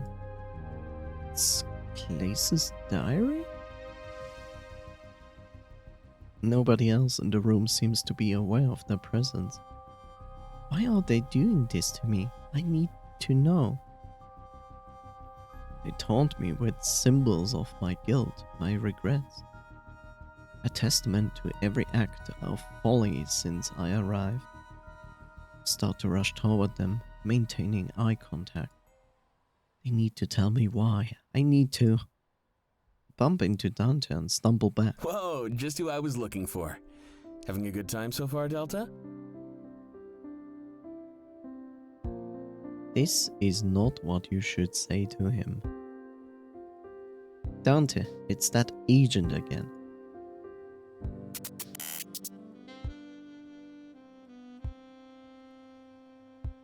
Having the time of my life. Glad to hear it. Want another drink? I can barely taste the booze in these things. I can't tell he's already drunk, at least a little. But I choose to take him up on his offer and have another. We were already halfway there, to the 4th and final midnight. You know, it's almost our time to hang out. I've been looking forward to this night for a while now. Ever since Taylor suggested the whole quantum leap thing. I'm a sucker for big moments, though. And like I say, New Year's Eve is one of the best. Super glad we get to spend one of these midnights together. I smile, yet feel nothing but fright on the inside. It's not even what I wanted to say to him. But the agent just vanished like a figment of my imagination. That's impossible. I know I wasn't hallucinating. It was real. It had to be. Somehow they're messing with my head, making me see things, feel things, do things. Or perhaps I'm just saying that to absolve myself from some guilt. When you forgot to take your meds. I assume that is how it could feel. You okay, Delta? Looks like you zoned out there. I shake my head and tell him that everything is fine. Wanna take your drink and go someplace quiet? Maybe my room? You know, like when we first hung out. I nod. Just don't try and get me to spill any plot secrets. After a few drinks, who knows what I'll say? I will already know the ending of your book. Voices are acting up again. Right, red tape, NDAs. I've been silent on a lot of stuff myself lately. Maybe that's it. I've been bottling everything up inside. Let's just hope that sometime soon I can let it all out.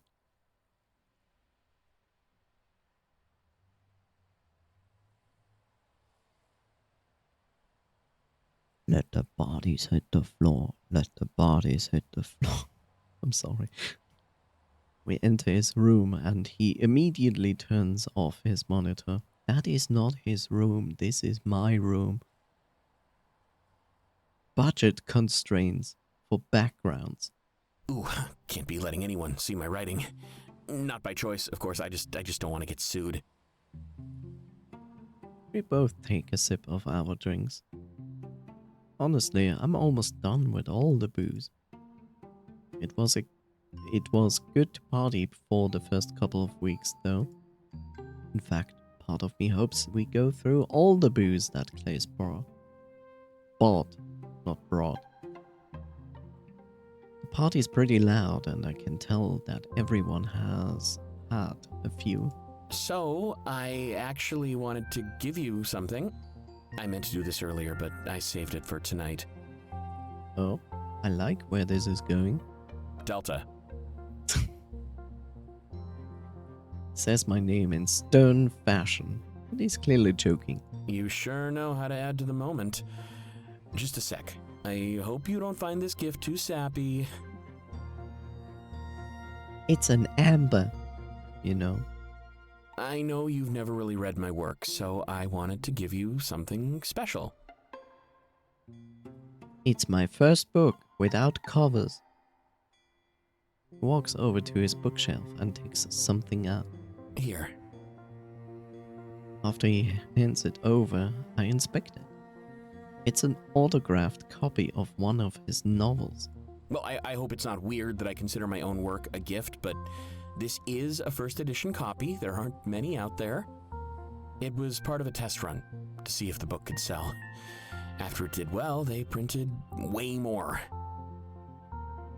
What? This is worth something? Like millions? Cool. It's called Forlorn. I remember Clay's mentioning he had a first edition copy as well. It's also the one with the character that reminded me of you. I think he means the character that dies. I'm always a bit hesitant to give away my own books. A lot of people think I'm just full of myself or something. But I consider my work an extension of myself. Like I always say, the purest form of self-expression. So to me, it's like giving a piece of myself away. God, imagine doing that then getting shut down.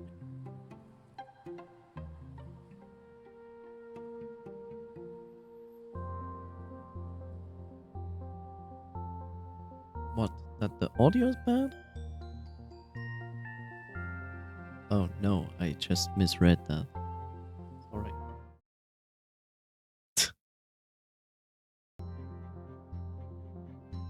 Bad words suck. It happens more than you'd think. That's why I'm so selective about it. I was pretty sure it wouldn't fall flat on you, though, so in my mind, you're one of the good ones. That's pretty flattering, and I understand his intent. I don't really think of this as a self-serving gesture. I hope you'll read it. Of course, I'll read it. Glad to hear it. Make sure to tell me what you think. It was horrible! No, of course not. He smiles at me and rubs the back of his head. Everything going on lately has got me thinking a lot. With how uncertain tomorrow is, I need to seize every moment. Especially if I want my vision to come to pass. He sits down on the edge of the bed and taps the spot beside him. Oh, déjà vu. I guess he doesn't consider me a stranger anymore. That's nice. I join him, placing my drink on the nightstand beside me. I know how I told you about reconnecting with my family. Well, to be honest, it was more than just wishful thinking. It's not that I want to do it, it's more like I know I'll do it regardless. So why get in the way of progress, right? He takes a sip of his drink. We're all at the dinner table. Happy. Laughing. Not a care in the world. I have a brother, too. That one was a shock to me. But that's all there is to it. One big, happy family. Talk about a boring vision, huh?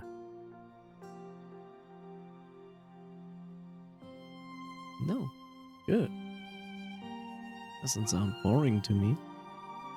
Guarantee of reconciliation is a big deal. I guess so. I didn't really think about reconnecting with them until recently. I guess seeing them almost every day was enough. I don't even know if this makes any sense, but even after I ran away from home, they still kept me company. Knowing that the vision would happen again, it got me through some rough nights. Especially since we were happy in it. A far cry from how I left things when I ran away. Another sip. That, and there's no place more lonely than a library. Trust me, I wouldn't wish that fate on my worst enemy. He's actually a pretty interesting guy. Grew up in a library, El Biblioteca, and used it to hone his skills as a writer. Abandoning family he knew he would reconnect with through his vision. I have that vision to thank for my independence, too. Sometimes when you run away, you never know what'll happen. I guess I was graced with the knowledge that it'd only be temporary.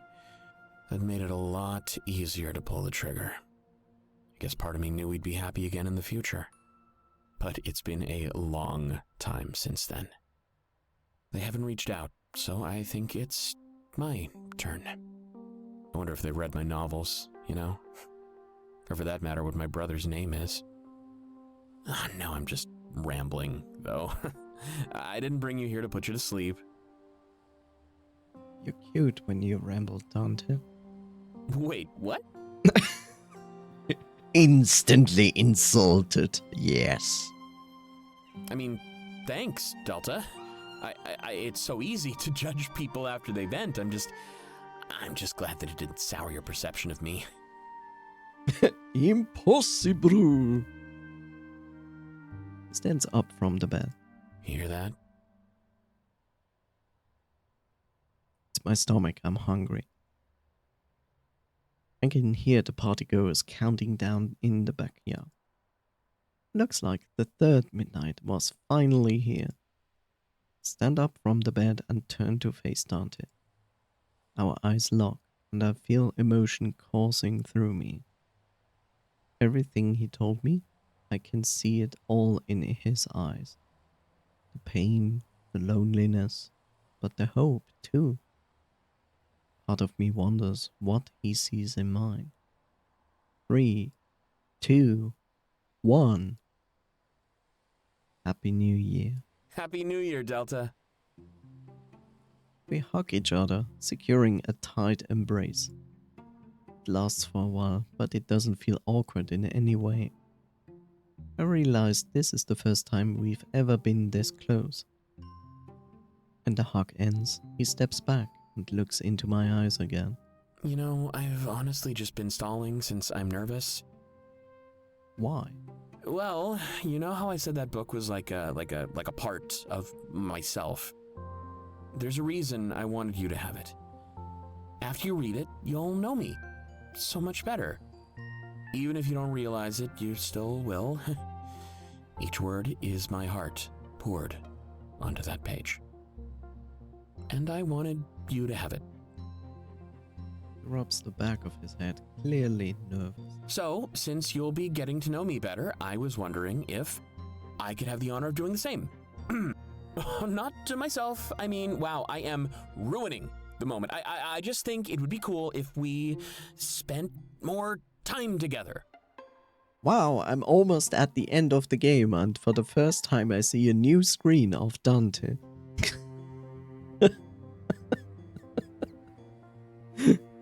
Oh no. Look at this poor puppy.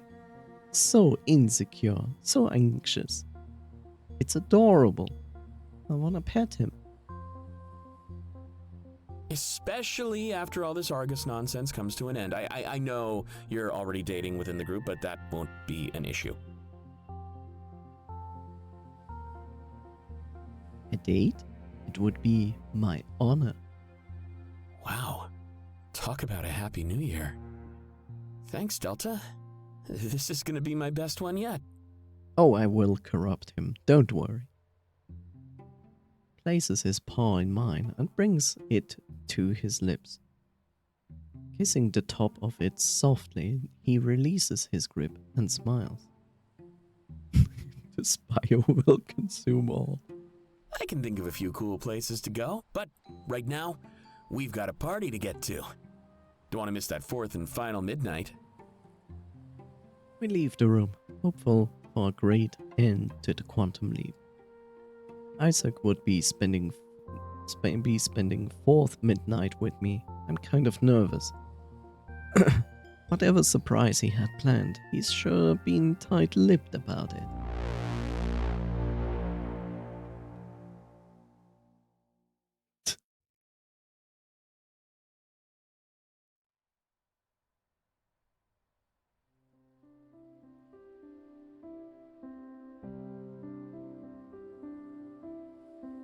When you think about it, we just get like 4 dates in one night. Like, so many people would be like, damn, I am even happy if I manage to get one. You get like 4.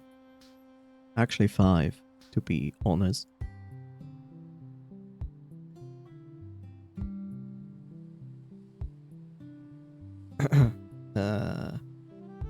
Me and Dante returned to the kitchen, seeing Taylor, Isaac, and Clays and Chiron all standing by the exit of the backyard, engaged in conversation. I can tell they are debating something. It's a friendly argument.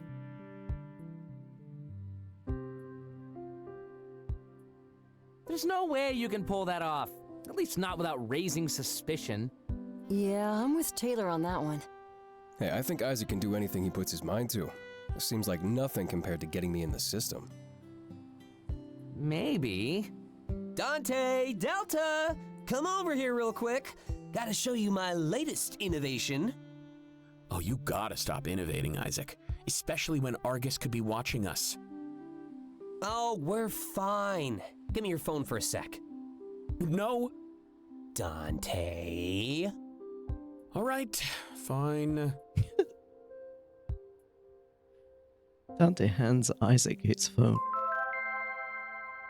He holds it up to the scanner of the backyard door, and I hear the standard chime. Enjoy your trip, Dante. You may leave the house 5,126 more times today.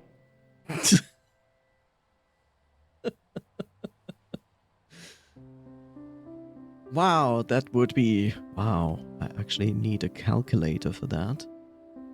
24 hours, 60 minutes, 60 seconds, divided by 5,126 times. That literally would mean that you have to leave the home every 16.85 seconds to use it all in one day. Holy moly, try that. Remember, a good score makes a good citizen. I've been saving up. Yeah, because I do all the shopping. And we love you for it.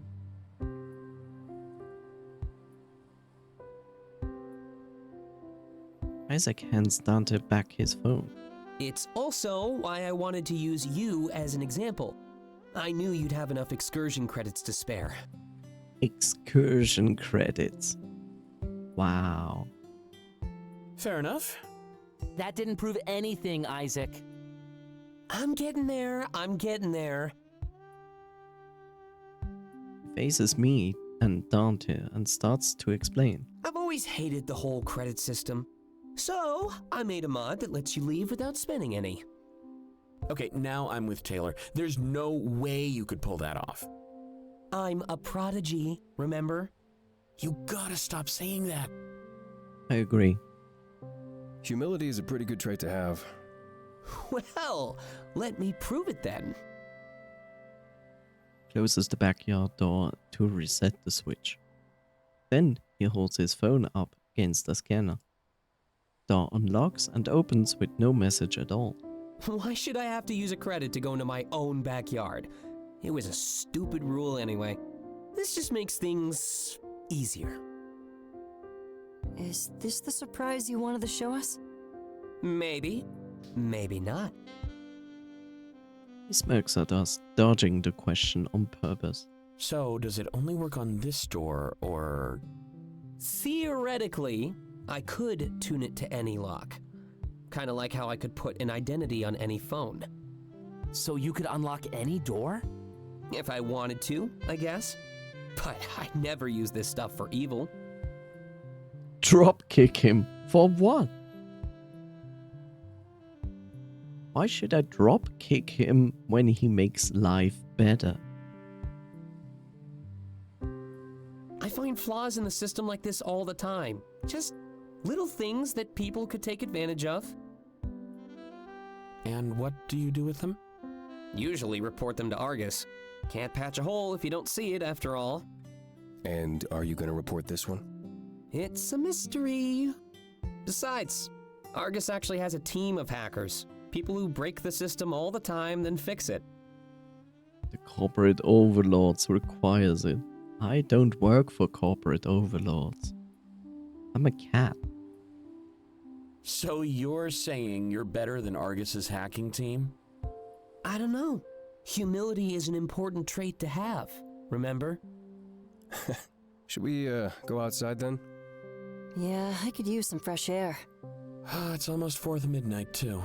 Got about 30 more minutes. Then you are the overlord. Pretty much. Ready to share your resolutions? Not really, but I'll manage.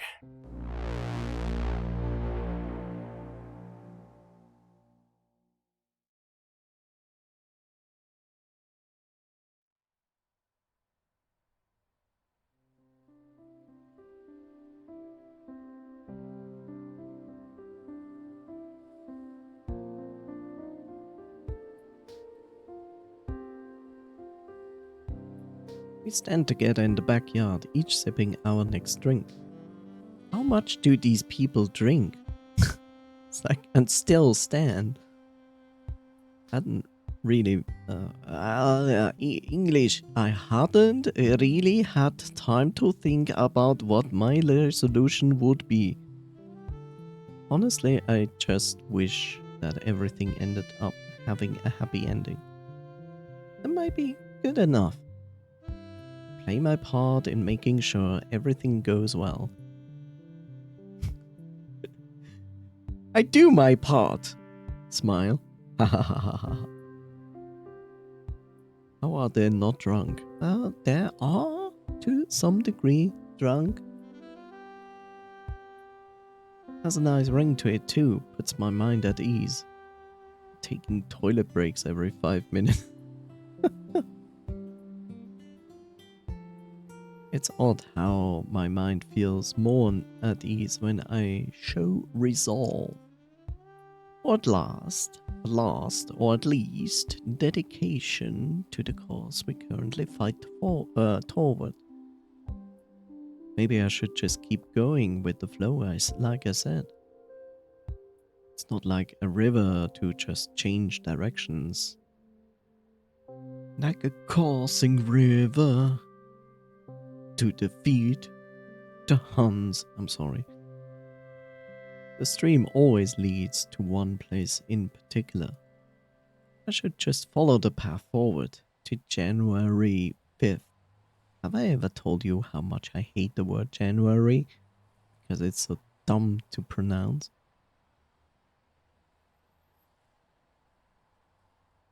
The German word for January is Januar. So much easier to pronounce. Because if I start to show doubt, fear, or hesitation,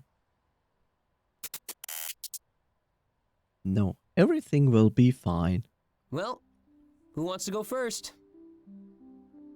I like my overlord manipulations of the old gods. It's really fun.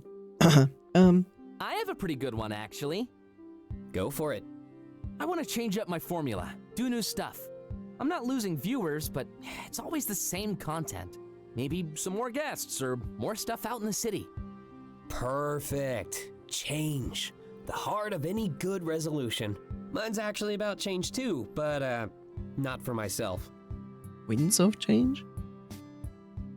I didn't get that. Can you pronounce it again? So the English word is January, but the German one is Januar. Januar.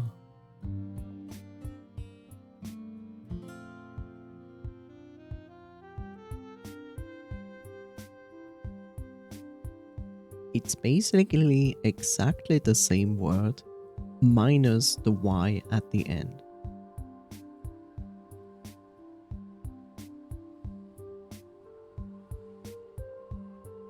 How is that a resolution then? It's supposed to be a personal goal. It's like Jaguar, but with an N.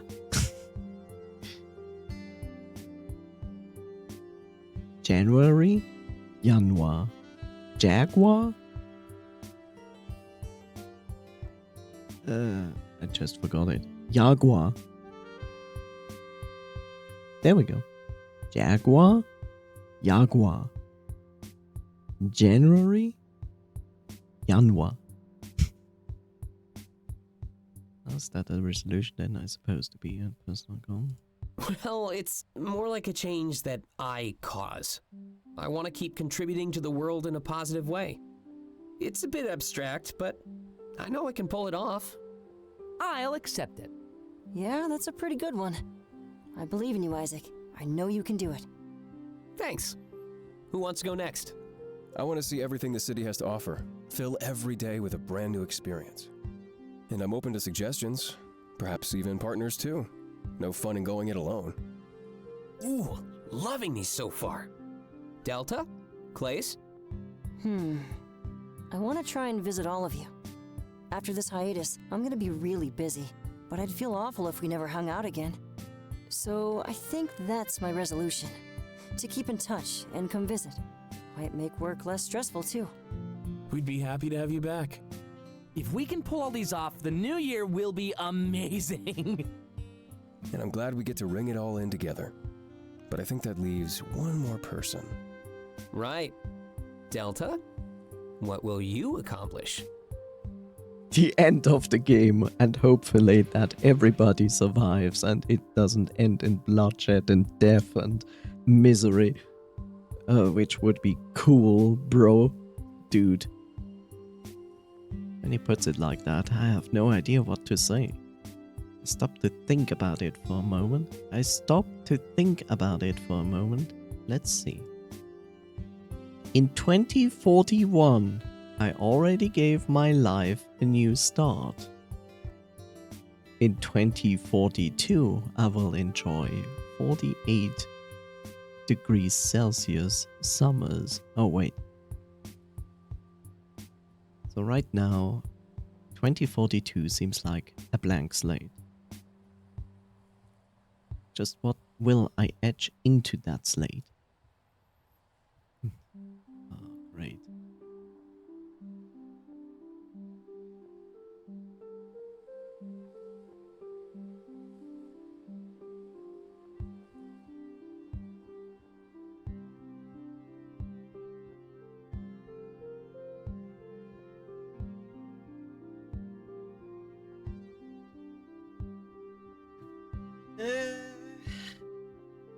Okay.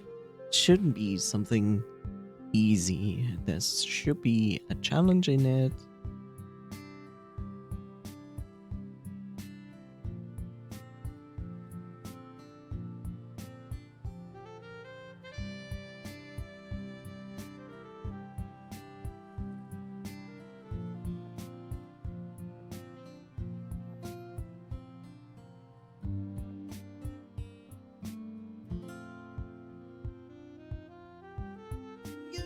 This is interesting and good, but this is something personal. And resolution should be something about yourself. Something that involves you. I mean, all of this involves me, of course.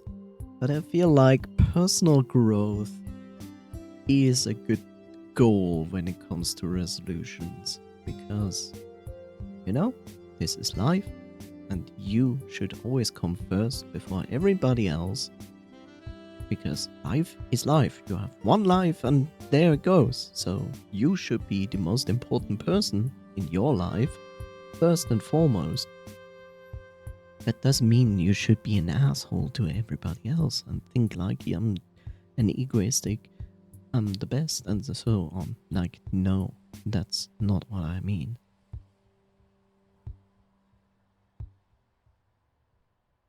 ego is good. Egoism isn't. I want to be less scared to say what I feel, and I do what I want.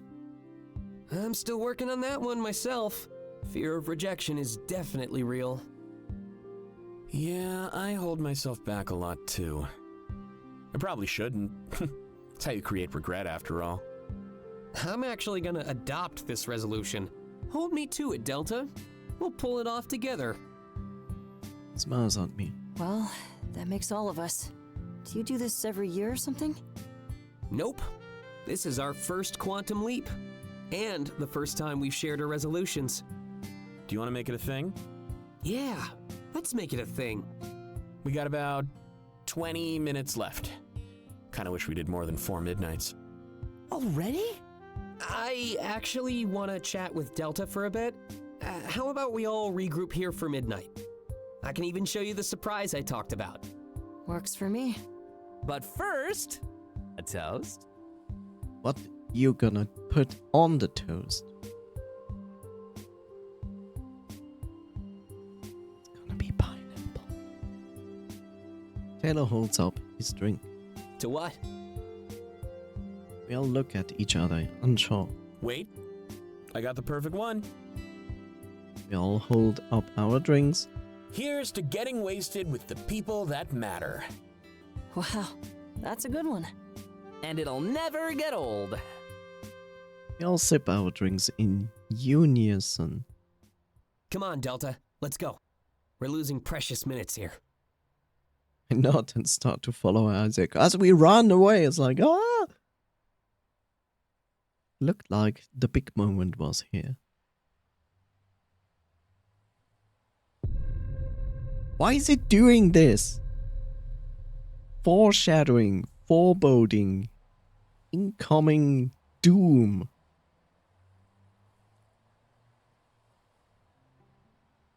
Isaac takes me to his room and lets out a deep sigh.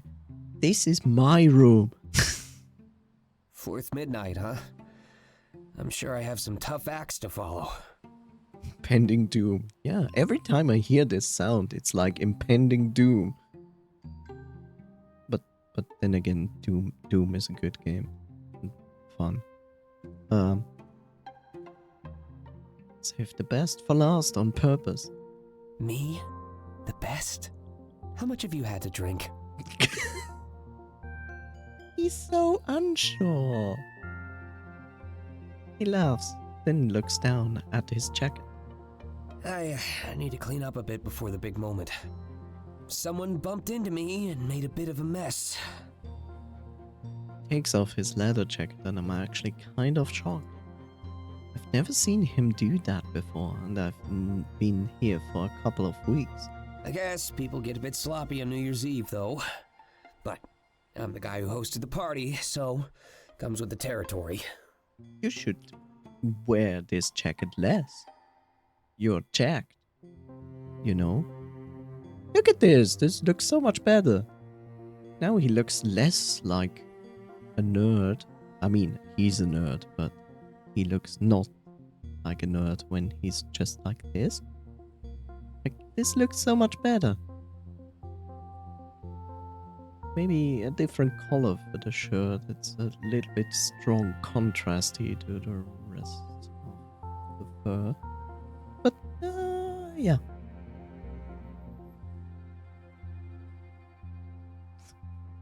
He rests it flat on his bed and starts to clean off a small stain. The jacket was definitely important to him, wasn't it? He had to put the party on pause to clean it up. It was pretty baggy, so I didn't know what he looked like underneath. Gotta say though, I didn't expect him to look quite so strong. His arms flex as he scrubs off the jacket. There we go. Much better. Take it off again. Think you looked better without it, actually. Well, then consider yourself lucky. I don't really like to take this off in front of people. Did I tell you that this belonged to my dad? Or did I just say it was something special? Someone special. You were filling their footsteps. Oh, wow. I gotta back up quite a bit then. Like I said, it used to belong to my dad. He worked for Argus and was pretty high up there too. So I grew up around the system and all sorts of technology. What generation would that be? It's actually hard to tell because we have no words for that generation to begin with. He's past Generation Alpha. Are we just going down that road with the generation naming now? Like, now we have Generation Alpha, then what? Beta? Beta, Zeta, Delta... Is that what we are going to do now, from now on, for the next 150 years or something like that? It was second nature to me by the time I had my vision. I almost knew more about the tech than how to communicate. I'd always be tinkering with one thing or another. It got so bad that he had to install additional security to stop me. But, like you could probably guess, I cracked that too. There wasn't anything I couldn't figure out. I hope that makes you understand me a bit better. Dante grew up in a library and became a writer. I grew up around Argus tech, and here I am now. Everyone teases me though and downplays my ability. It's kind of annoying, if I'm perfectly honest. I'm probably just jealous of how awesome you are. Glad to know I'm not the only one who thinks so. You usually only criticize others so you can feel high and mighty. Anyway, we're getting a bit off track. Obviously, you know my dad's not around anymore. Yeah, I kind of figured. Maybe things make a bit more sense now. Why I'm so good with Argus tech and why I wear this jacket. They even let me wear it at work, which you've probably noticed. Most people are cool with it, but a lot of them claim favoritism. Not everybody is the son of an Argus legend, after all. Wait, a legend? Something like that, yeah.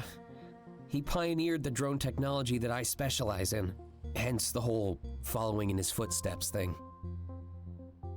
He smiles and tugs at the collar of his jacket. But I gotta say, he looked way cooler in this than I do. But enough of that. I didn't mean to get off track. It's wild how cleaning my jacket brought back all those memories.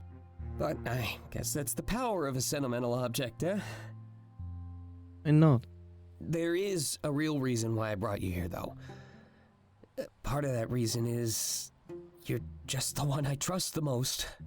And a lot is going on right now, so you might get caught up in things beyond your control. More than you already have, of course. I just wanted to make sure that you're doing all right. Caught up in more. That sounds a little worrying. Oh, I didn't mean to make you worry. I was actually trying to do the opposite. Just wanted to remind you that you're safe at my side.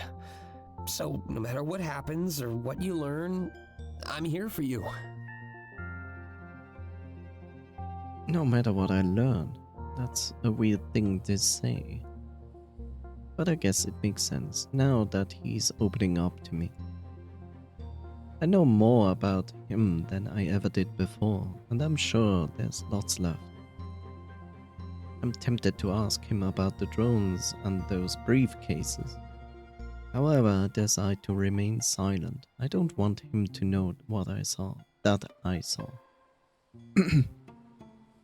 And if I trust him, then if I trust in him, then their purpose should become clear with time. Thanks, Isaac. I'm here for you too. Of course. Glad to know it's mutual. I'm really happy that you moved in with me. It's definitely made all of this a little easier. But I think I've said more than enough for now. No need to continue and get into all that sad stuff. then reaches out and places his paw in mine. You ready to get back outside, Delta? We're on the clock, and time is running out. I smile and squeeze his paw before we exit the room. It was time to bring this party to an end and ring the new year.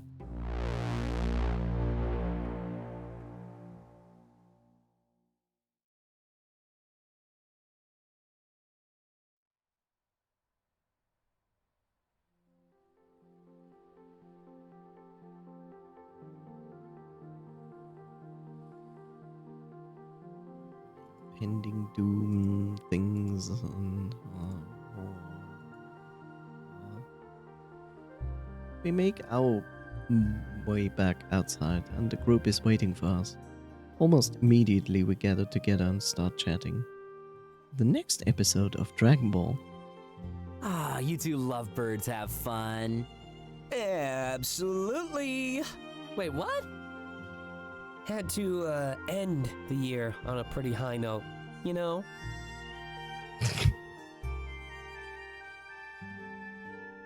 He had to do that. Taylor smirks. Anyway, I wanted to do something special for the finale. Especially since 4th midnight is actually our midnight. I had to pull some strings, but I think you'll enjoy this. It's something that only I could have done. When you say that, I'm filled with anxiety. You gotta start giving me some more credit.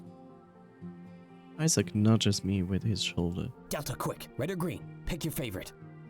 Huh? I thought it was a pretty simple question. Oh, of course. Green. Roger. Smiles and takes out his phone. Without saying anything, he just starts tapping away. Well, what's the surprise? Gotta say, I don't like the suspense. Hold on. Continues using his phone for about another minute. All right, everybody. Close your eyes. That isn't gonna help with the suspense part. Please trust me. I worked on this for a week straight. Wow, such dedication. We all do as we are told and close our eyes. I have no idea what to expect, but my anticipation rises. Isaac certainly had to live up to some high expectations. Just another minute. I start to hear noises, buzzing, and mechanical wiring. Whirring. I recognize that noise anywhere. It's the sound of Argus drones. Part of me knew this surprise would involve them, but I couldn't tell the others. Feel like Isaac would hate me if he knew I went into his workshop. But it was a genuine mistake. I have to stop beating myself up over this stuff. All right, open up. Looks the same. I open my eyes and I'm greeted to a beautiful sight. This boy? Drones fly around the sky above the house, each with dazzling lights. They dance and sway in different formations. It's almost hypnotic. Isaac must have programmed this light show just for us. Well, what do you think? That's so cool. How'd you pull this off? Like I said, I had to pull some strings. But Argus ended up giving me the approval. Stand there, watching the light show in awe.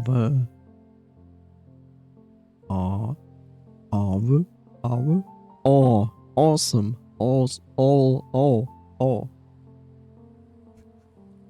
My subtitles will never understand when I pronounce that word. So sad. Ovo, uvu. Ovo. Ovo, uvu. Strange. Isaac steps aside and returns with a 6-pack of drinks. Come on, we are already dead. One What? more for the end of the year? Sure, I'm down. We all take a can and crack it open. God, I can't drink anymore. The drones are such a mystifying sight, I can't take my eyes off them. And not only that, but it's truly a testament to Isaac's mastery of the tech. Here, check this out. Presses a button on his phone and 6 drones fly above the rest. He looks straight up, watching them against the backdrop of the twilight. The stars are slowly coming out and the lights on the drones blend in. But soon after, the lights on them change color. They continue their intricate movements, almost forming a rainbow. Blue for Isaac, pink for Clays, purple for Dante, orange for Tyler, white for Chiron, and green for me. So that's why he wanted to know. What a way to end the year. A constellation of our own. Just like you said. Right, Dante? I could go without the implication that we're all dead. Hey, we all gotta go sometime. Imagine the adventures we'll get up to as we sail those stars. Thanks, Isaac. It means a lot that you'd embrace our ways like this. Not everybody shares our views on the night sky.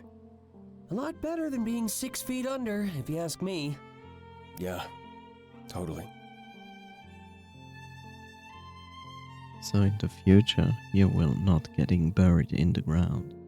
Gonna throw you into space. We all sip our drinks as the light show continues. Ready for the finale? That wasn't it?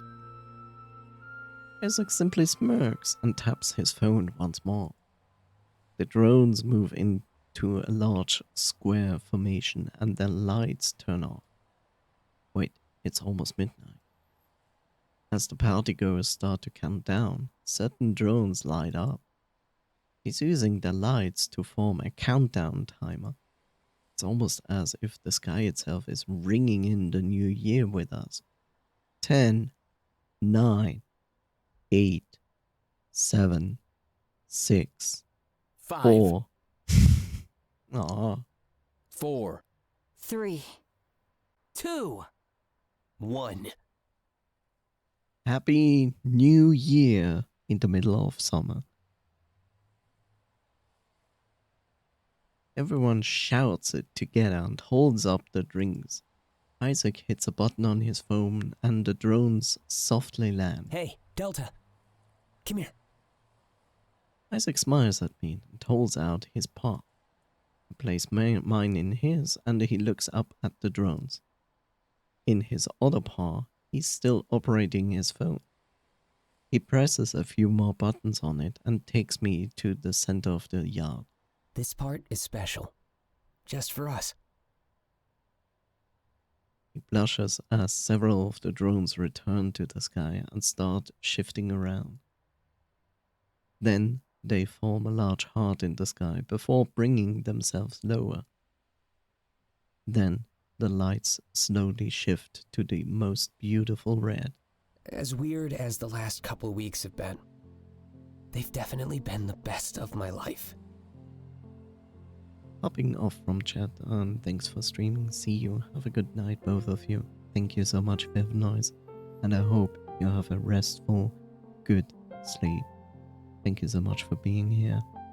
Have wonderful dreams. Thank you. Bye bye. As weird as the last couple. He just said that. He puts his phone away and holds out his other paw.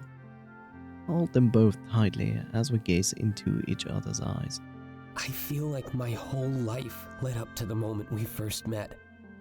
Not online, but the first time I saw you at the airport. It felt like time stood still. I couldn't get over how pretty you were. It's frozen in my mind, as if that was the moment my life began. Almost in unison, both of our eyes start to water. I wish that was my vision, so I could relive it every day. That one perfect moment where everything felt right. No uncertainty, no fright. Just us. You're the best thing that's ever happened to me, Delta. And I'm so glad that you feel the same way. It makes me feel whole. Maybe for the first time in my life. He sniffles. No matter what I do, our bond will always be my greatest achievement. All I can hope for is that one day, I'll make you just as happy. You already have, Isaac. Well then, I'm glad to hear it. He slowly leans in for a kiss, and I do the same. Our lips lock together for the first time under the crimson light of the drones. One of his paws rises up and softly strokes the side of my face. We stay like this for a while until he finally pulls back. Thanks, Delta. Let's make this the best year of our lives. Yeah, the best. He smiles as we head back toward our friends, holding paws. Wow, and I'm the one who writes romance. Shut up, Dante. You're ruining the moment. I think I almost started to cry. That really made me happy, seeing the both of you so close. It's nothing. I just spoke from the heart. It always knows what to say. We all exchange glances and smile at one another. The year was over, and we hung on the precipice of a new beginning. It was a moment where anything seemed possible as long as we stuck together. As if to ruin our perfect memory, though, we hear a collective gasp of shock. Everyone rushes to the TV in the backyard, and the chatter is overwhelming. Power of friendship, yes. But soon the chatter starts to dissipate, and we hear people crying. Wait, what's going on? I don't know. Let's go look. Great, and from here on everything goes downwards, right? I'll make our way to the TV, taking slow, cautious strides. It's almost like we knew it was bad and just wanted to delay the inevitable. Given what we know, I think we could all tell what was really going on. The people don't budge, so we slide our way between them. Inch by inch, we make our way to the front of the sobbing crowd. Rock Bottom? That's a place below Bikini Bottom. On the TV appears to be a helicopter footage of the town square. Oh no. Camera makes a quick zoom to the center of the square. My heart sinks to my stomach as we see two bodies on the ground. They lay there, lifeless, as people watch in shock and horror. Not just Zeros, but people from the city as well. Now they care? Camera zooms in more and I stumble back, needing to collect myself. Those were the parents of that child I kept seeing. I'd recognize them anywhere. Sure enough, the child breaks through the crowd and runs toward the parents. Carrying a bunch of food, they trip, causing stuff to fly every which direction. What? Fly every which way? Through teary eyes, they grab a couple of apples off the ground. Closing the distance between them and their parents, they kneel down. They bow as they try to feed the apples to the bodies of their parents. But obviously, they don't respond. The child is carried away, kicking and screaming in confusion and sadness. A moment later, the flashing blue and yellow lights of the authorities arrive. Police cars show up and even a couple of ambulances. This would go down in history as the first official interaction with the Zeros. Like many points in history, death changed everything in nearly an instant. A few of those two bodies on the ground will forever be etched into my mind. They were holding paws and now lay dead, surrounded by scraps of food. I think on some level we all knew that this was going to happen. The police starts to close off access to the town square. They unroll two-toned blue and yellow security tape around the perimeter. Everyone stands back while fellow Zeros embrace and console the child. The sobbing and the shock of the partygoers around seems to fade. By now, we've all processed what we saw and it became reality.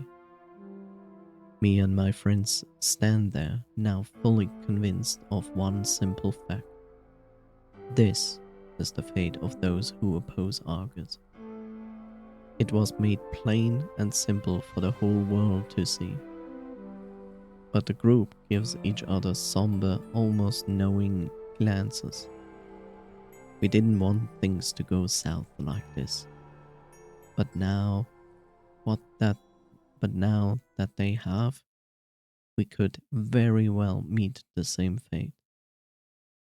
Dead on the streets, simply fighting for what we believed in. An inevitable thing when you place your trust in tyrants.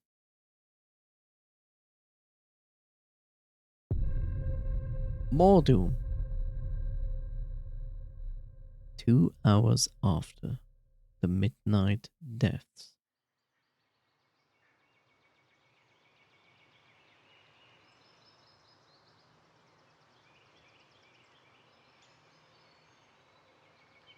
No, it's always like that. It's never gonna be pretty when it's about radical change. Everyone left after the news broke.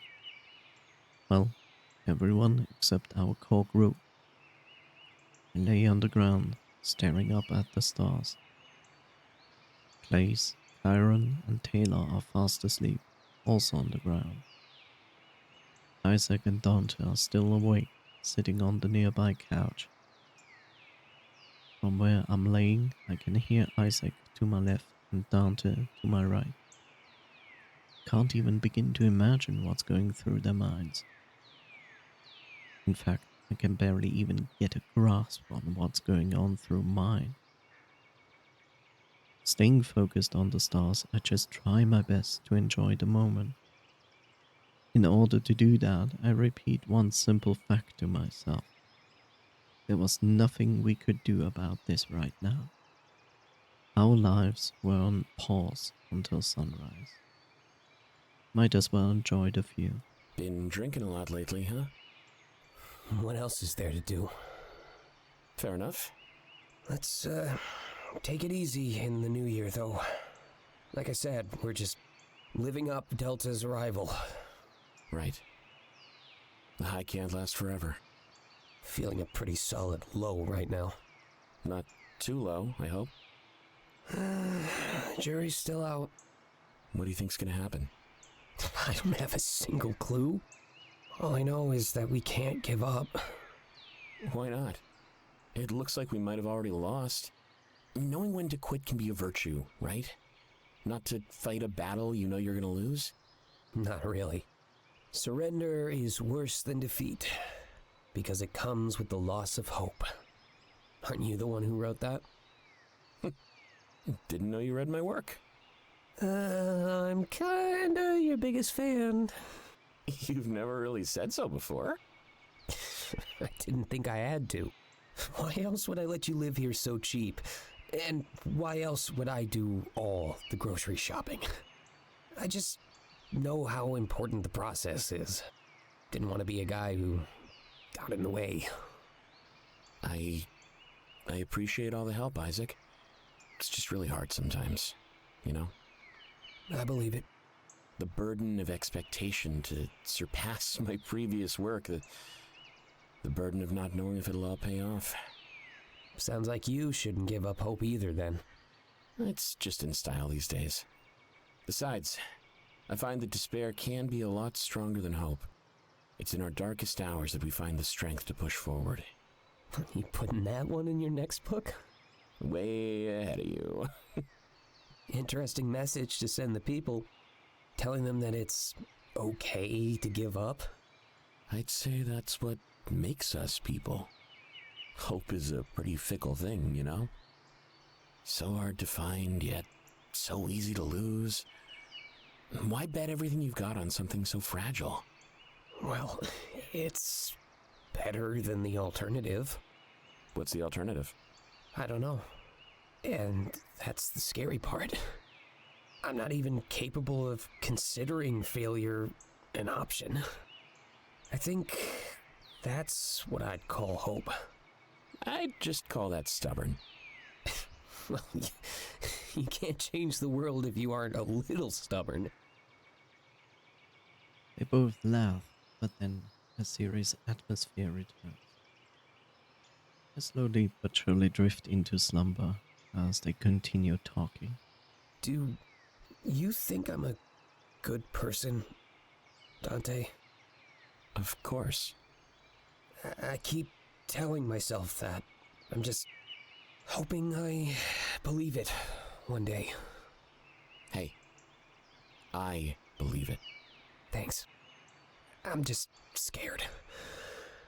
I really thought Argus would do something. They kind of did, though, didn't they? Inaction can say far more than we give it credit for. Besides, you saw everyone gathering in the town square.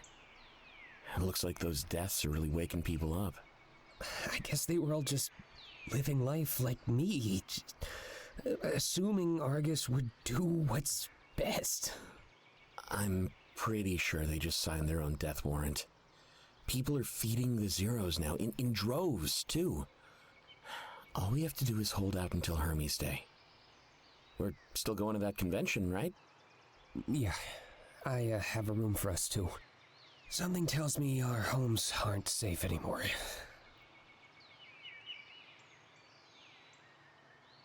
Staying in public at a con is a pretty good idea. Blending into a crowd is really our only option right now. Same deal as the plane, then? If any of you need private time, we can wait outside the room. Works for me. I'm pretty sure we can do this. If Cypher wins, then there'll be tons of zeros in the system. We won't be the only targets anymore. Not by a long shot. Yeah, there'd probably be too many targets to take care of. I think that's what Cypher is trying to do. A lot harder to fend off a storm than a single raindrop. Good metaphor, man. I would have gone for a bursting dam, personally. Really? Yeah, a lot more dramatic. I'll take your word for it. Small silence. You know, I think you're the smartest guy I've ever met. Really? Yeah. I feel, a lot more relaxed now. You're probably the only person who could have done that. Oh, well, they say I have a way with words. It's not just that. It's your conviction, too.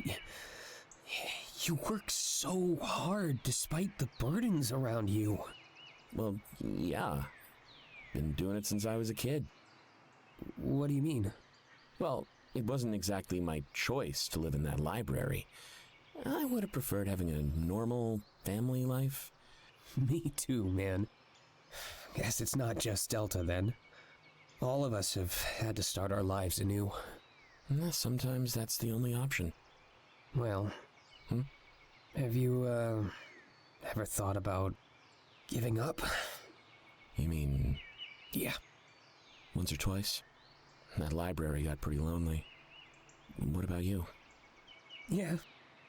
I'm not proud of it, though. No need to be ashamed, Isaac. Besides, pride is too powerful to waste on yourself. It's meant to be shared and enrich the lives of others. Kind of like how you're proud of me? Like you said, you do let me live here for next to nothing, and you take on a lot of tasks so I can focus on work. You wouldn't do that if you didn't think I was special. You must take pride in the things I'm making. Of course. I feel like you could change the world with your words. Nothing for a few moments. Don't worry, Isaac. I'm proud of you too. Those words seem to strike a chord with Isaac as he speaks on the verge of tears. Thanks, Dante. You all good? Yeah. Just feels nice to hear someone say it. That was the end of their conversation, as only silence remains. Never heard the two of them talk on their own like that before. A real, true bond. They really were the best of friends. I lay still, staring up at the stars. It's hard to fall asleep, as fear still courses through me. Cirrus died, an agent on our trail, and Hermes demands. There was a lot of happening all at once. Yet all of it was intricately tied to our fate. Moments like this make me hate that I've never had a vision. Having something to cling onto would be so helpful. But right now, even the concept of a tomorrow eludes me. There's too much in the air to even think about what could have happened next. Because what we learned tonight was that everything can change in an instant. I close my eyes, but I can't get that picture out of my head. The bodies in the town square, that child, now an orphan. None of them did anything to deserve this. It's awful. I close my eyes even tighter, trying to forget about what I saw. But there's one thing I can't get my mind off. That blue and yellow security tape, marking it like a crime scene. Yeah, just like a crime scene. But that's not too far from the truth. It really did feel like a crime was committed tonight. And this crime rested solely on the shoulders of Argus.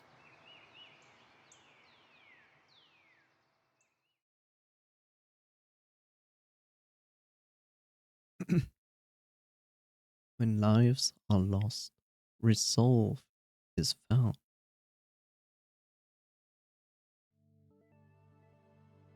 It's not stopping. It just isn't stopping.